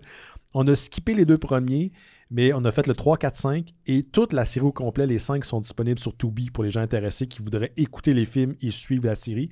Je vais mettre le premier épisode cette semaine, c'est sûr, là, j'ai pas le choix, à moins que ça repogne en feu en espérant que ça soit pas le cas. Puis je vais en mettre plus qu'un par semaine parce que c'est genre la semaine prochaine, la fin du mois. C'est genre Noël, c'est la semaine prochaine. Là. Ça n'a juste pas rapport. C'est pas ça, Ben. Ça allait bien, je vais mettre les épisodes en ligne. Puis vous allez avoir votre contenu pour le mois de décembre. Désolé pour le retard, mais tout est enregistré. Fait que vous allez l'avoir. Donc, en échange de votre contribution, vous avez accès à Bifurcation. Vous avez accès, entre autres choses, aux épisodes de Terre humaine Cheese d'or à l'avance.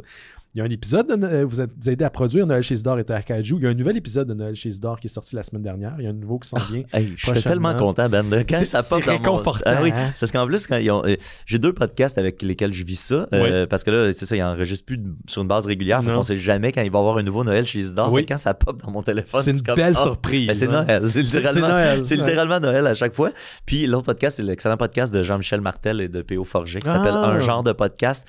Eux autres, c'est ça. Eux autres, c'est au gré de. Ils ont-tu le temps de se voir pour s'asseoir puis enregistrer quelque chose? Fait que des fois, ça a 2 mois sans épisode. Puis là, Jean-Michel Martel, là, toi, tu dois le savoir parce que tu as travaillé en humour. Là. Y a-tu fait un cours de Photoshop, lui, Colin? Parce que ses skills sont vraiment bons. Il étudie en art visuel. Ses skills sont vraiment bons. Ouais, c'est un gars, il a son bac, je pense, en art visuel. Parce qu'il fait des montages des fois, puis tu sais, moi j'en fais du Photoshop, mais des fois je regarde la façon qu'il a fait son montage, puis je sais pas comment il a réussi à recréer ça. Non, il est très très fort. C'est un gars qui dessine super bien, c'est un gars qui est vraiment dans les arts visuels. Avant d'être en humour, c'est ça qui faisait sa vie. Ouais. Il y a des études là-dedans, puis tout. Fait que... Une obsession sur Mario aussi. Puis il y a beaucoup dans son univers, il y a beaucoup de trucs très, très visuels. Nous autres, Juste pour rire, avant que ça ferme, on est en train... C'est fermé complètement, excuse-moi. C'est Comédia qui a racheté, puis ils ont décidé de garder la marque Juste pour rire. Fait que ça existe encore, techniquement. Mais c'est ça, Jean-Michel, nous, on rêvait d'organiser une espèce de... Parce que lui, il y avait un concept qu'il avait inventé à l'École de l'humour qui était le musée infini. Fait que c'était comme si c'était un cadre sur un mur blanc avec un objet dans le milieu. Ouais. Puis là, les gens rentrent à gauche du cadre, ils punchent sur l'objet, ils sortent du cadre. Puis après ça, ils rentrent dans le même cadre, mais avec un objet différent. Fait que c'est le musée infini. Puis, fait que ça, c'est un concept qu'il pouvait présenter, segmenter comme ça, puis il pouvait le présenter dans son intégralité, comme si c'était une longue visite de musée. Puis là, ben, lui, il avait plein de jokes dans cette optique-là, puis on rêvait dans la place des arts... quand tu rentres dans le grand corridor de la place des arts, de faire pendant le festival Juste pour rire l'exposition de Jean-Michel Martel avec ses gags visuels puis tout ça. Ça va être intéressant. Ouais, mais c'est dommage, mais ça va pas mal pour Jean-Michel, là, au contraire. Non, ça a l'air à bien aller sa carrière. C'est à découvrir. Mais bref, c'est ça, le Noël chez Isidore et un genre de podcast, pour moi, c'est mes deux, que c'est au moment où je les espère plus que là, pouf, ça apparaît, puis je suis tellement content. D'ailleurs, système de... Tu sais, je sais que Noël chez Isidore, sûrement le sujet aide là, pour l'espèce de côté feel-good puis nostalgie, mais l'inspiration de Noël chez Isidore est un podcast qui s'appelle The Purple Stuff Podcast, qui ne sort pas aussi régulièrement comme Noël chez Isidore. Puis c'est un peu la même vibe, ils vont comme gratter dans des vieilles poubelles, là, genre un show qui a passé à la TV de New York en 89, puis on vous en parle avec les publicités. Ça fait très Noël chez Isidore. Fait que si tu veux avoir ton fixe, qui est adjacent mais pas exactement le même, c'est un podcast à écouter. Très cool. Comment t'appelles ça? The Purple Stuff Podcast. Tu vois, c'est une mine d'or. C'est vraiment intéressant. Très cool. Mais oui, il y a Noël chez Isidore qui ne diffuse pas souvent, mais quand un épisode sort, les gens se garochent. Puis moi, c'est mon feel good. Puis je t'avouerais que moi aussi, en même temps qu'il me l'envoie, j'apprends qu'il y en a un qui s'en vient. Je le mets en ligne, mais la réalité, c'est que souvent, je suis pas trop au courant de ce qui s'en vient. Fait que c'est ça. Votre don Patreon permet aussi de produire Noël chez Isidore. Et Terre Kaiju, quoique ça fait vraiment longtemps qu'il y a eu de Terre Kaiju. Je vous rassure d'ailleurs, on a appris que notre ami Jake Dion est de retour au pays, donc il a survécu à la Chine. Bravo! Il n'a pas été interné. Et la Chine a-t-elle survécu à Jake? C'est ça, là, on ne sait pas si ça va mal là-bas, c'est peut-être pour d'autres raisons. Mais il a donné un show avec Max puis mon oncle Serge en fin de semaine. Il était de retour au pays. J'ai hâte de parler à Max pour ça. Là, ça va l'air incroyable. C'est sûr. J'ai vu une story sur Instagram, ça va l'air tout un show. Fait que Jake sera là au spécial de Noël, qui, je vous le rappelle, aura lieu le 22, j'arrête pas de me mélanger, le 22 décembre à partir de 20h sur toute notre plateforme. D'ailleurs, si vous donnez au Patreon des Mystérieux Étonnants, écrivez-moi à travers la plateforme et je vais vous donner votre lien vers notre Discord. C'est comme Internet, mais sans trop de cul. C'est une belle place pour vrai, c'est où j'interagis le plus avec les auditeurs, où est-ce qu'on se partage des articles, on écoute des films également, la lutte souvent le dimanche. Puis j'imagine qu'il y a des gens qui vont se regrouper sur la plateforme pour écouter le spécial de Noël qui s'y en vient. Votre Discord, il est particulièrement le fun. Oui. Il est bien entretenu. Les gens, ils travaillent bien. Il y a beaucoup de gens qui interviennent. La communauté est autonome. Exactement. J'ai pas besoin de tout le temps être en train de surveiller. C'est ça. Moi, les pédales. Moi, avec le nôtre, je suis encore à l'étape où il faut que je donne beaucoup d'eau au moulin pour que ça roule. Puis si je l'abandonne pendant un certain temps, ça devient très tranquille. Ce que j'aime des Mystérieux, puis je l'avais un peu dans le temps que je faisais du Twitch. Là, la communauté se gérait elle-même. S'autogère, exactement. C'est le fun, là, ça, quand ça vit par soi-même. Là, c'est une belle gang. Je sais que ça, mettons, j'écris puis j'ai besoin de quelque chose, il y a quelqu'un qui va souvent me répondre ou il y a une belle présence. Puis c'est ça, les gens ont une certaine intelligence émotionnelle aussi. Là. C'est ce qui est le fun quand tu es derrière un paywall, c'est que oui, tu rejoins moins de monde, mais tes gens sont de qualité. Non seulement parce que tu payes, mais il y a un filtre normal qui se crée. Et tu as une proximité aussi avec ton audience. Donc, mais tu sais, si les gens payent, c'est qu'ils comprennent la vibe. Oui, aussi, exact. Puis on attire ce genre de gens-là, les mystérieux. Là. C'est rare qu'on a des fans qui sont anales ou qui sont désagréables. Fait que le Discord, c'est vraiment comme la promesse de l'Internet vue des années 90. Oui, c'est ça ce qu'on pensait que ça pouvait être. Ça pouvait être avant que ça devienne un ça l'a été 11 secondes en 97. Peut-être, même pas. Fait que c'est ça. Fait que voilà, on est disponible aussi partout, Apple Podcasts, Google Podcasts. Non, c'est YouTube maintenant, musique, c'est vrai. Ça n'existe plus du Google Podcast. Spotify, Amazon Music et plus des 300 dernières archives des Mystérieux Étonnants est disponible sur notre site Internet. On est sur Facebook, Instagram et sur Twitter, quoique j'entretiens plus le Twitter. Là, je suis rendu démoralisé de cette plateforme-là. Je suis vraiment sur Discord. Puis, encore une fois, je vais vous en reparler en dernière partie d'émission, mais laissez-nous un message vocal, s'il vous plaît, pour le spécial de Noël des Mystérieux Étonnants de ce dimanche. Yahoo! On prend une petite pause, Niquette, puis on revient dans quelques instants avec The Deviant Volume 1 de James Tennant IV et Joshua Hickson. Yes, sir! Vous écoutez Les Mystérieux Étonnants, on va maintenant parler du sujet de la semaine. Et cette semaine, il s'agit d'une bande dessinée publiée chez Image Comics, The Deviant Volume 1 de James Tynion IV et Joshua Hixson. C'est un premier trade, un premier volume qui comprend les 4 premiers numéros de la série. Il va en avoir au total 9 pour un trade qui va sortir en 2025. 9 x 4 ou 9 numéros qui font 2 volumes au total pour 2 volumes. Fait que 9 fois ce qu'on a lu. Non, pas 9 fois. En fait, 5 fois de plus de ce qu'on a lu. Pas 5 fois plus, mais 5 numéros de plus. OK, parfait. Là, on a eu 4. Ouais, parfait. C'est bon? Ouais, c'est bon. C'est ça, j'étais pas sûr. Parce que je l'ai peut-être mal formulé, je sais pas. Non, c'est moi qui est moins familier avec les termes. Là, fait que là, j'étais là. Hey, mais il me semble que c'est une longue saga s'il reste 9 fois ce qu'on a lu. Je trouve ça bizarre que ce soit juste 4 numéros, pas que c'est particulièrement long. C'est juste qu'habituellement, un trade au minimum, oui, ça peut être 4, mais c'est souvent 5. Okay. Donc, dans ce cas-ci, on fait souvent, tu sais, pour 9 numéros, comme c'est pas 10, on fait un volume de 5 puis un 4. Là, ils ont fait un 4 puis ils ont fait un 5. D'ailleurs, ils sont presque tous sortis. Le 8 est déjà sorti en single. Okay. Puis ils vont faire 2 trades et j'imagine éventuellement une édition complète. Là, ce genre de choses qui se vendent. Je pense que ça se lirait. J'aurais été capable de clencher ça one-shot deal. Ben franchement, moi j'ai continué à lire après la fin du trade parce que j'ai mis la main sur les autres numéros. Puis c'est vraiment le fun. En fait, on va parler rapidement. Là. Ton appréciation, Niquette, puis après on va aller dans les détails. On vous rappelle qu'en dernière partie d'émission, on spoil. Donc si vous n'avez pas lu les Deviants, ma spécialité. Oui, exactement. Vous pouvez faire pause et y revenir. Quoique il y a des gens qui écoutent la série, plutôt le podcast, et qui finissent par regarder la BD par la suite. Mais vous êtes avertis. Est-ce que tu as aimé sans rentrer dans les détails de Deviant? J'ai adoré ça. Ouais. Adoré ça. Tu sais, comme je le répète souvent, je suis loin d'être un expert en BD. J'en ai pas consommé une tonne, mais je sais que j'ai affaire à des maîtres de la BD. Autant au niveau visuel que du storytelling. Tu sais quand t'as pas besoin de connaître la musique classique pour entendre neuf puis catcher que c'est un maître qui te parle. Ben ça, c'est ça qui se passe. Là. Tu m'arrêteras si je me trompe, mais j'ai l'impression que tout le monde impliqué du début à la fin est au sommet de son art. James Tynion IV, on en a beaucoup parlé dans les dernières années au show. C'est un gars qui a maintenant son propre petit studio, Tiny Onion. C'est d'ailleurs basé sur son nom, là, James Tynion. Fait que le monde sont portés à dire Onion.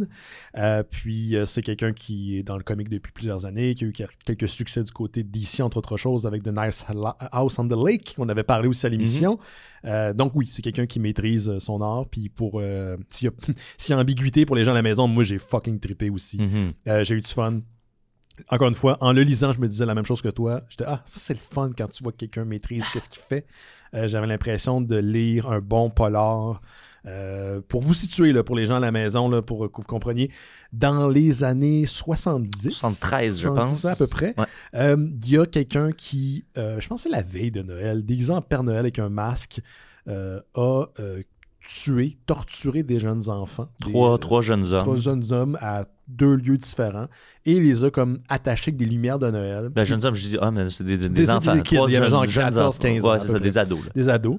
Il les a attachés. Bon, puis il était lui-même déguisé en Père Noël. OK? Et on a mis le blâme sur un gars qui était genre d'aide de ferme qui se tenait avec ces jeunes hommes-là. Par contre, autre chose, parce qu'il était homosexuel. Fait intéressant à noter, James Tynion IV, il l'est ouvertement. Ouais, ça paraît qu'il s'est inspiré d'une certaine...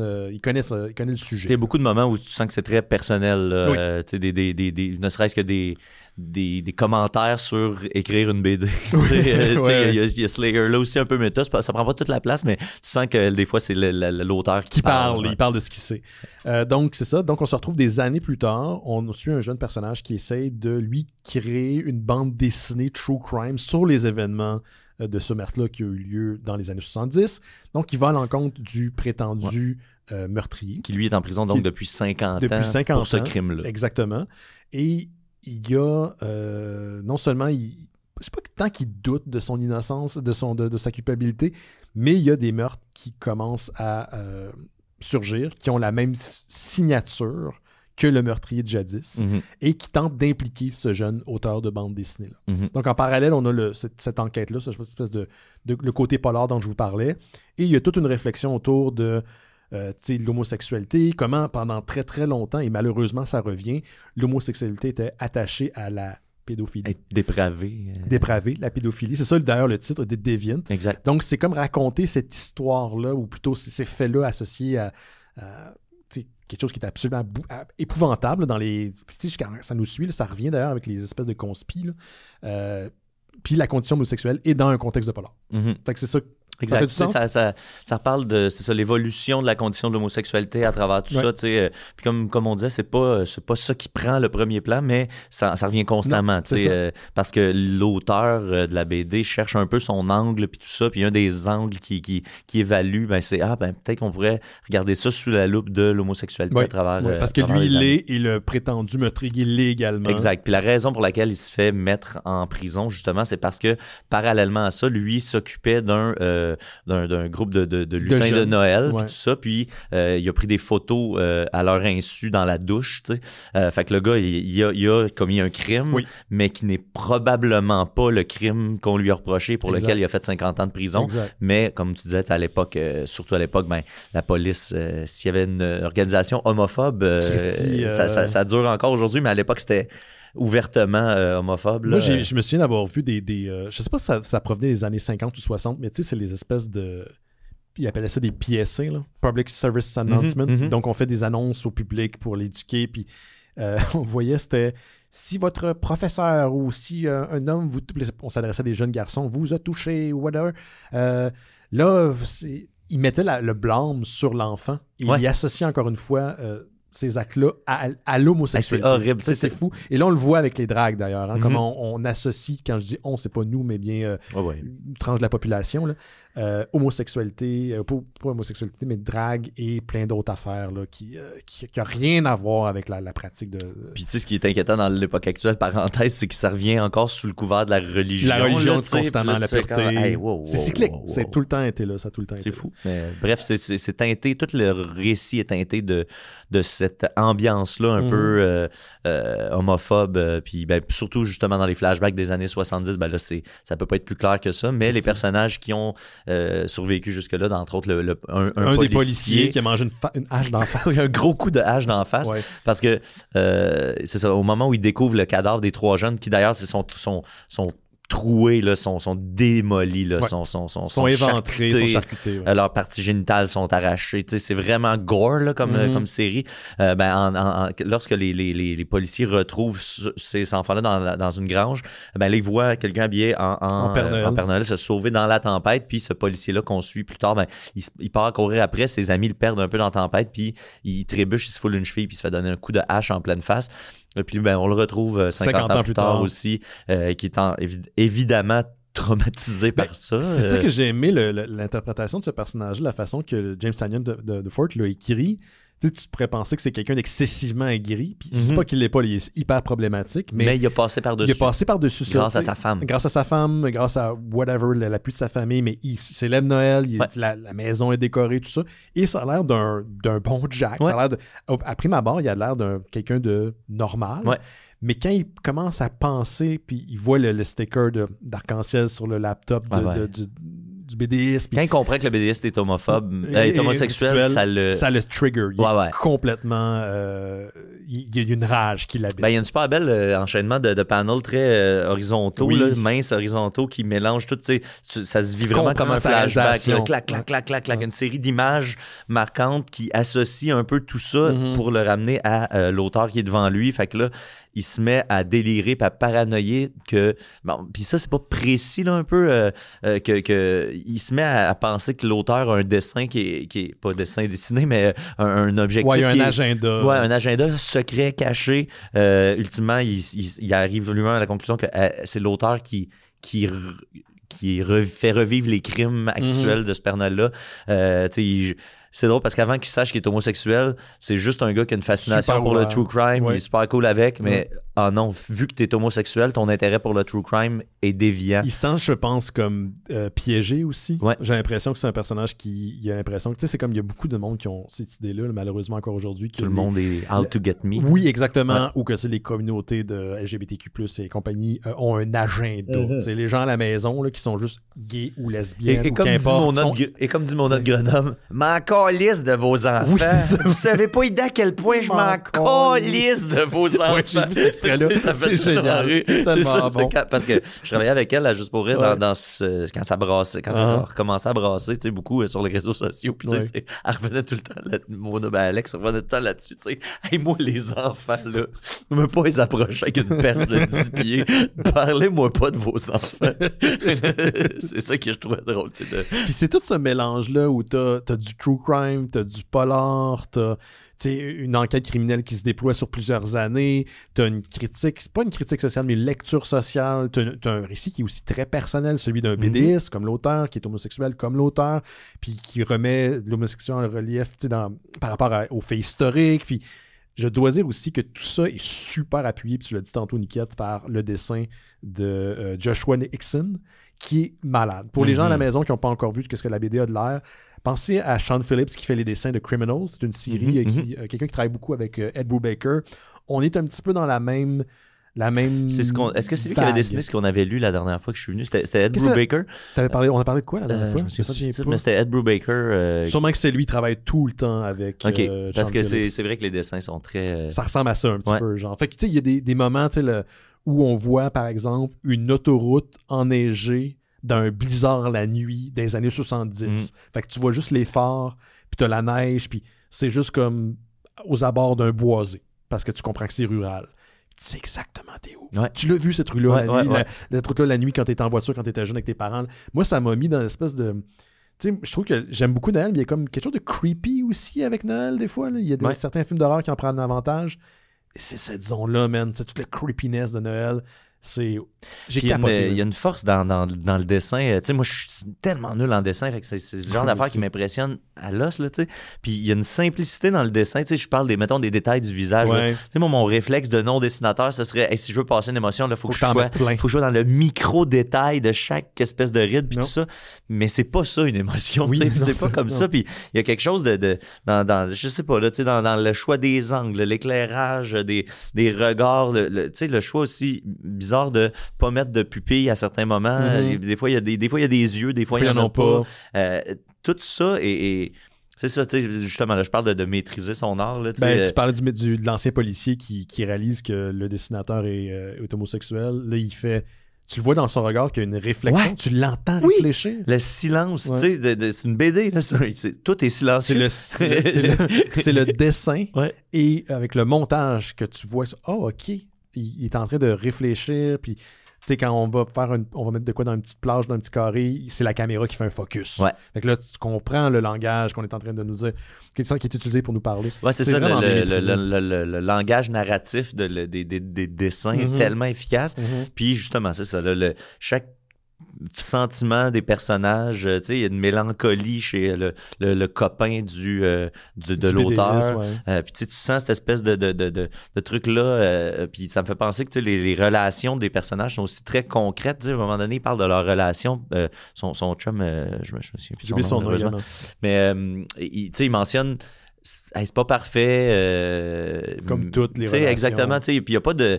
La relation n'est pas spéciale. Ils sont un couple normal qui vit des choses normales. Ils sont pas sur le point de se laisser. C'est pas là, mais c'est pas nécessairement super trippant non plus. Fait que tu sais, il y a comme... tout ça rend chaque protagoniste super concret et super réel.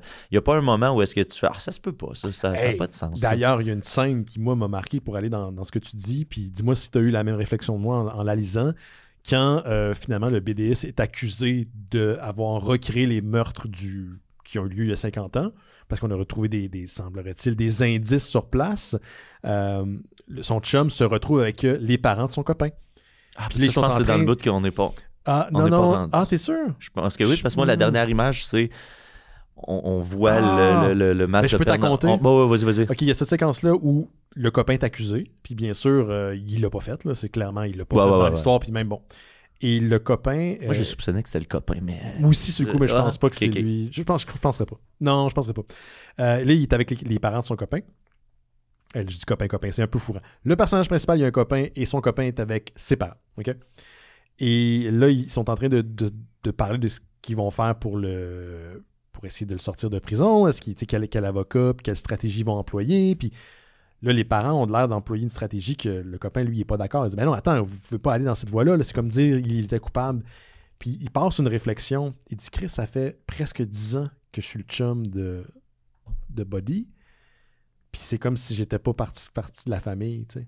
C'est comme si dans ce moment-là de crise-là, j'étais pas vraiment le chum de mon copain. Tu sais. Puis j'étais, je suis sûr que ça, c'est une situation à laquelle... Ouais, exactement. C'est plus grand que nous autres. C'est plus grand que nous autres. C'est plus nous autres. Ouais. Si c'était une femme, par exemple, là, elle serait impliquée. Mais là, non, là, c'est parce que c'est un dude. Là, on va faire comme si ça faisait pas 10 ans qu'on se connaissait. Ouais. J'ai trouvé ça, c'est un moment tellement trop précis pour que ça soit comme inventé. Puis en même temps, je le comprenais. OK, c'est comme ça qu'il voit ça, lui.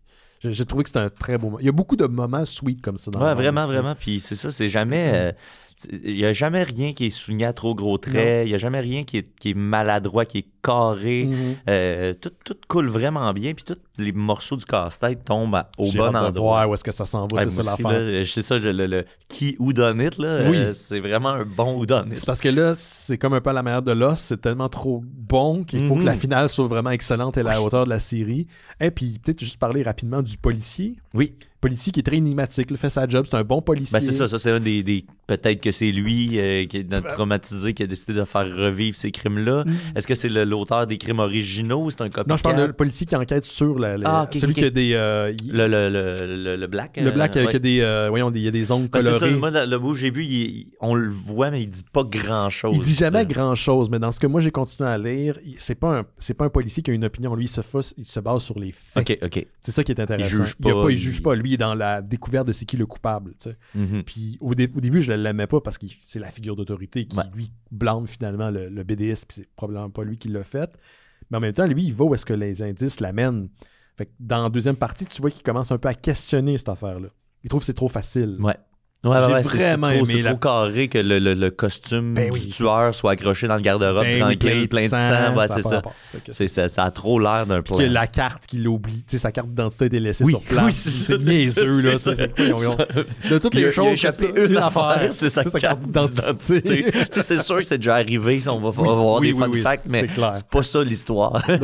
Moi, mon histoire criminelle favorite, puis c'est pas vraiment dans la même zone, c'est le gars qui a essayé de braquer un dépanneur avec une douce, qui a fini par vouloir tirer sur le commis, puis ça c'est pas l'arme s'est enrayée, fait qu'il a regardé le canon, puis il a réappuyé, puis s'est tiré une balle dans la tête devant le commis. Je me souviens plus où c'est arrivé, là, c'est clairement aux États-Unis, mais asti que c'est con. C'est toujours le bon. Ça se retrouve dans Ars Moriendi, dans le milieu, là, tu sais. Oui, c'est exactement. D'ailleurs, j'ai pas plugué au début, mais je vais en profiter. On fait un show live de Ars Moriendi le 20 décembre, mais là, c'est sold out, fait que c'est pas pour vendre des tickets ou quoi, c'est juste parce que je voulais en parler. Ah ben oui, puis d'ailleurs, c'est pour ça que Marie-Sophie est pas là, parce que Marie-Sophie est sur le sapin. Ah, voilà, je me demandais c'était quoi. Ben Marie-Sophie qui est une actrice qui fait le truc habituellement avec vous autres. Exact. Là, c'est ça, on va jouer là, c'est à l'ancien palais de justice. Ben, c'est un palais de justice à l'Assomption. Oui, qui est supposément hanté d'ailleurs. Oui, exact. Fait que ce layer-là, si vous voyez une série québécoise, peu importe laquelle, qui ça se tourne dans un palais de justice, généralement, c'est là que ça se passe. Là, ça look vraiment comme place. Là.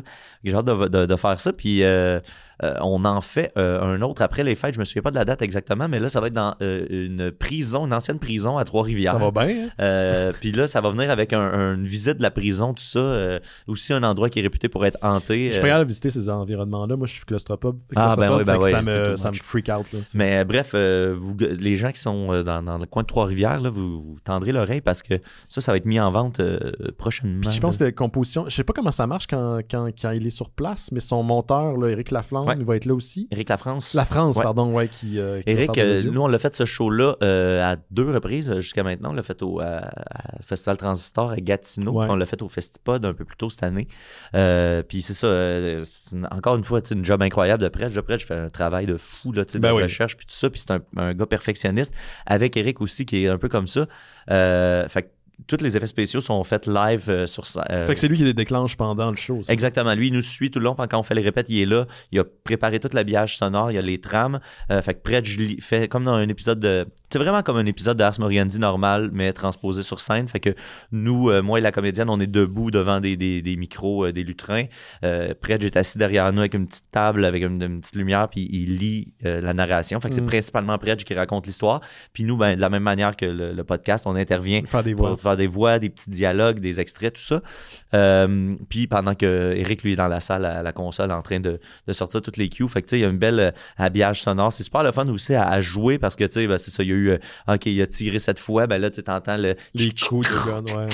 En background, les coups à porte, les meurtres, tout ça. Fait que les fois on l'a fait, puis ce qui est le fun aussi à faire ce show-là, c'est que les gens il n'y a pas une tonne de shows comme ça de True Crime sur scène qui se font, puis il y a une crowd de True Crime motivée. Oui, les gens sont fans de True Crime en mode. Exact, fait qu'à chaque fois qu'on le joue, les gens sont juste contents.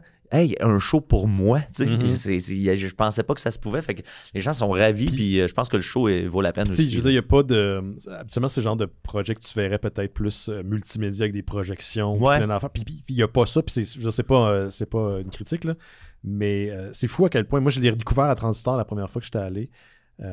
Les gens sont prêts à être assis dans une salle puis écouter. Oui. C'est pas d'habillage, pas rien. C'est Fred Pellerin, il n'y en a pas de projection. Oui, ça marche. Imagine, il n'y en a pas un casque de réalité virtuelle. Ça part dans tous les sens. Non, c'est le pouvoir des mots et des images que tu crées avec ces mots-là. Fait que, la formule, elle fonctionne vraiment bien. Puis ce qui est cool avec cette formule-là, c'est que tu peux en faire infini. Chaque fois, il y aura des histoires en masse. Des belles affaires. Donc, les billets vont sortir pour le mois. C'est ça, je me souviens pas s'ils sortaient. En tout cas, si c'était Wise, ils sortiraient ça avant les fêtes, je te dirais, mais ça se peut pour toutes sortes de raisons. Mais c'est Trois-Rivières en janvier. Exact. Non, c'est même pas en janvier. C'est plus loin dans l'année. Okay. Je pense que c'est en mai. Fait que c'est pour ça que ça se pourrait que les billets sortent un peu plus tard au début du mois de janvier. Mais regardez ça. Sinon, abonnez-vous aux pages d'Ars Moriendi, puis vous allez être au courant. Je pense qu'on a fait le tour sur la BD. Niket, tu la suggères? Oui, 100%. Vraiment. Super. Moi aussi, je vous invite à lire ça. C'est excellent. J'ai hâte de voir la fin. Je vais continuer à lire les autres numéros que j'ai pas finis. Il y en a 8 au total. Il y en a 9 qui vont sortir au total, mais il y en a 8 qui sont sortis. Et éventuellement, probablement m'acheter la version papier complète si j'ai l'occasion de mettre la main dessus. Merci, Niket. Décidérez, vous prenez-vous une pause pour les prochaines semaines? Jamais de pause. Non, nous autres, on a des épisodes de tournée pour jusqu'à la fin janvier en ce moment. Fait que on a fait nos derniers tournages la semaine dernière, spécial Noël et Jour de l'An. Avec un conte du père Étienne qui est pas pu venir. Il n'a pas pu venir à cause du verglas. Il est loin, c'est ça. Fait que malheureusement, mais il nous a envoyé une vidéo de lui en sexy père Étienne qui nous raconte. Là, je pense que je vais le spoiler pour les fans de Décidérez parce que c'était trop le fun. Il nous offre un autre chapitre de la saga de la fanfiction érotique de Justin Bieber, qui est un grand succès. Étienne en avait lu 4 ou 5. Classique, hein? Ouais, il en a lu 4 ou 5. Pour le contexte, c'est une jeune femme, une jeune fille de... Je pense qu'elle a commencé ça, elle devait avoir comme 12-13 ans. Jadis, là, c'est pas aujourd'hui. Ouais, ça fait longtemps, là. Les débuts du jeune Justin Bieber. Fait qu'elle a commencé à écrire une fanfiction érotique. Mais là, c'est qu'elle a vieilli là, à travers les années. Là, il a passé, je pense qu'on avait lu, c'est ça, 4 ou 5 chapitres, puis là, Étienne est allé directement au chapitre 9. Mais là, cette jeune femme-là, que je sais pas c'est qui, elle a vieilli, puis elle a découvert la sexualité. Fait que là, c'est juste... Ça se dit que c'est un spécial de Noël. Il y a aucune référence à Noël dedans. C'est juste un enchaînement de scènes de cul, mais genre vraiment mal écrit. C'est mal écrit. Puis là, c'est juste une succession de lui couche avec elle, ça fâche l'autre, fait que l'autre va coucher avec elle, les couche ensemble. Ah mon Dieu. Puis c'est juste trop graphique et mal écrit. Fait que là, c'est comme tabarnak. Très Décidérez. Ah ouais, c'est direct dans notre zone, là. Et dans la zone d'Étienne et de Noël. Fait que, bref, ça, c'est un petit spoiler de ça, mais dans le fond, on a enregistré un gros épisode double. On a à peine arrêté un peu entre les deux. Puis, fait que il y a de la bouffe, c'est festif, on se promène dans du monde. Excellent. Bon, nous autres, notre spécial, c'est ce dimanche 22 décembre à partir de 20h sur toutes nos plateformes, Twitch, YouTube et Facebook. Ça va être disponible en balado par la suite. Grand retour de notre tech Jason cette année, qu'on n'avait pas depuis la pandémie, donc c'est cool de le revoir. Il dit qu'il va être avec sa fille, qui est son assistante, qui dit qu'elle est aussi auditrice J'ai comme, rendu à quel âge ça fait? Elle a dit 16 ans. Je suis comme, tabarnak. Okay. Quand on a commencé, elle avait genre 17 ans. Ça, je m'en allais m'excuser, j'ai sacré beaucoup dans l'épisode, mais à 16, 16 c'est correct. Fait que c'est ça. Donc ça, c'est ça dimanche. N'oubliez pas de nous envoyer un message vocal sur le SpeakPipe, donc speakpipe.com/mystérieux E à la fin. Ça peut être n'importe quoi, un souhait de Noël, juste nous dire salut, quelque chose que vous avez découvert cette année, quelque chose qui vous a marqué cette année, ou juste des souhaits pour l'année prochaine, parce que Dieu sait qu'on en a besoin. Merci à toi, Niquette, merci à vous. Sinon, retour des Mystérieux Étonnants, j'ai pas établi encore la date, là, mais ça va être quelque part au mois de janvier. On va se laisser quelques semaines de congé. Ça a été une fin d'année plutôt rough, pas mal pour tout le monde, mais pour moi spécialement. Donc, je vais prendre le temps de me reposer, puis on va revenir en forme en 2025. Faites attention à vous autres, puis on se revoit bientôt. On se voit dimanche, en fait. Bye bye, ciao. Amen. Ciao.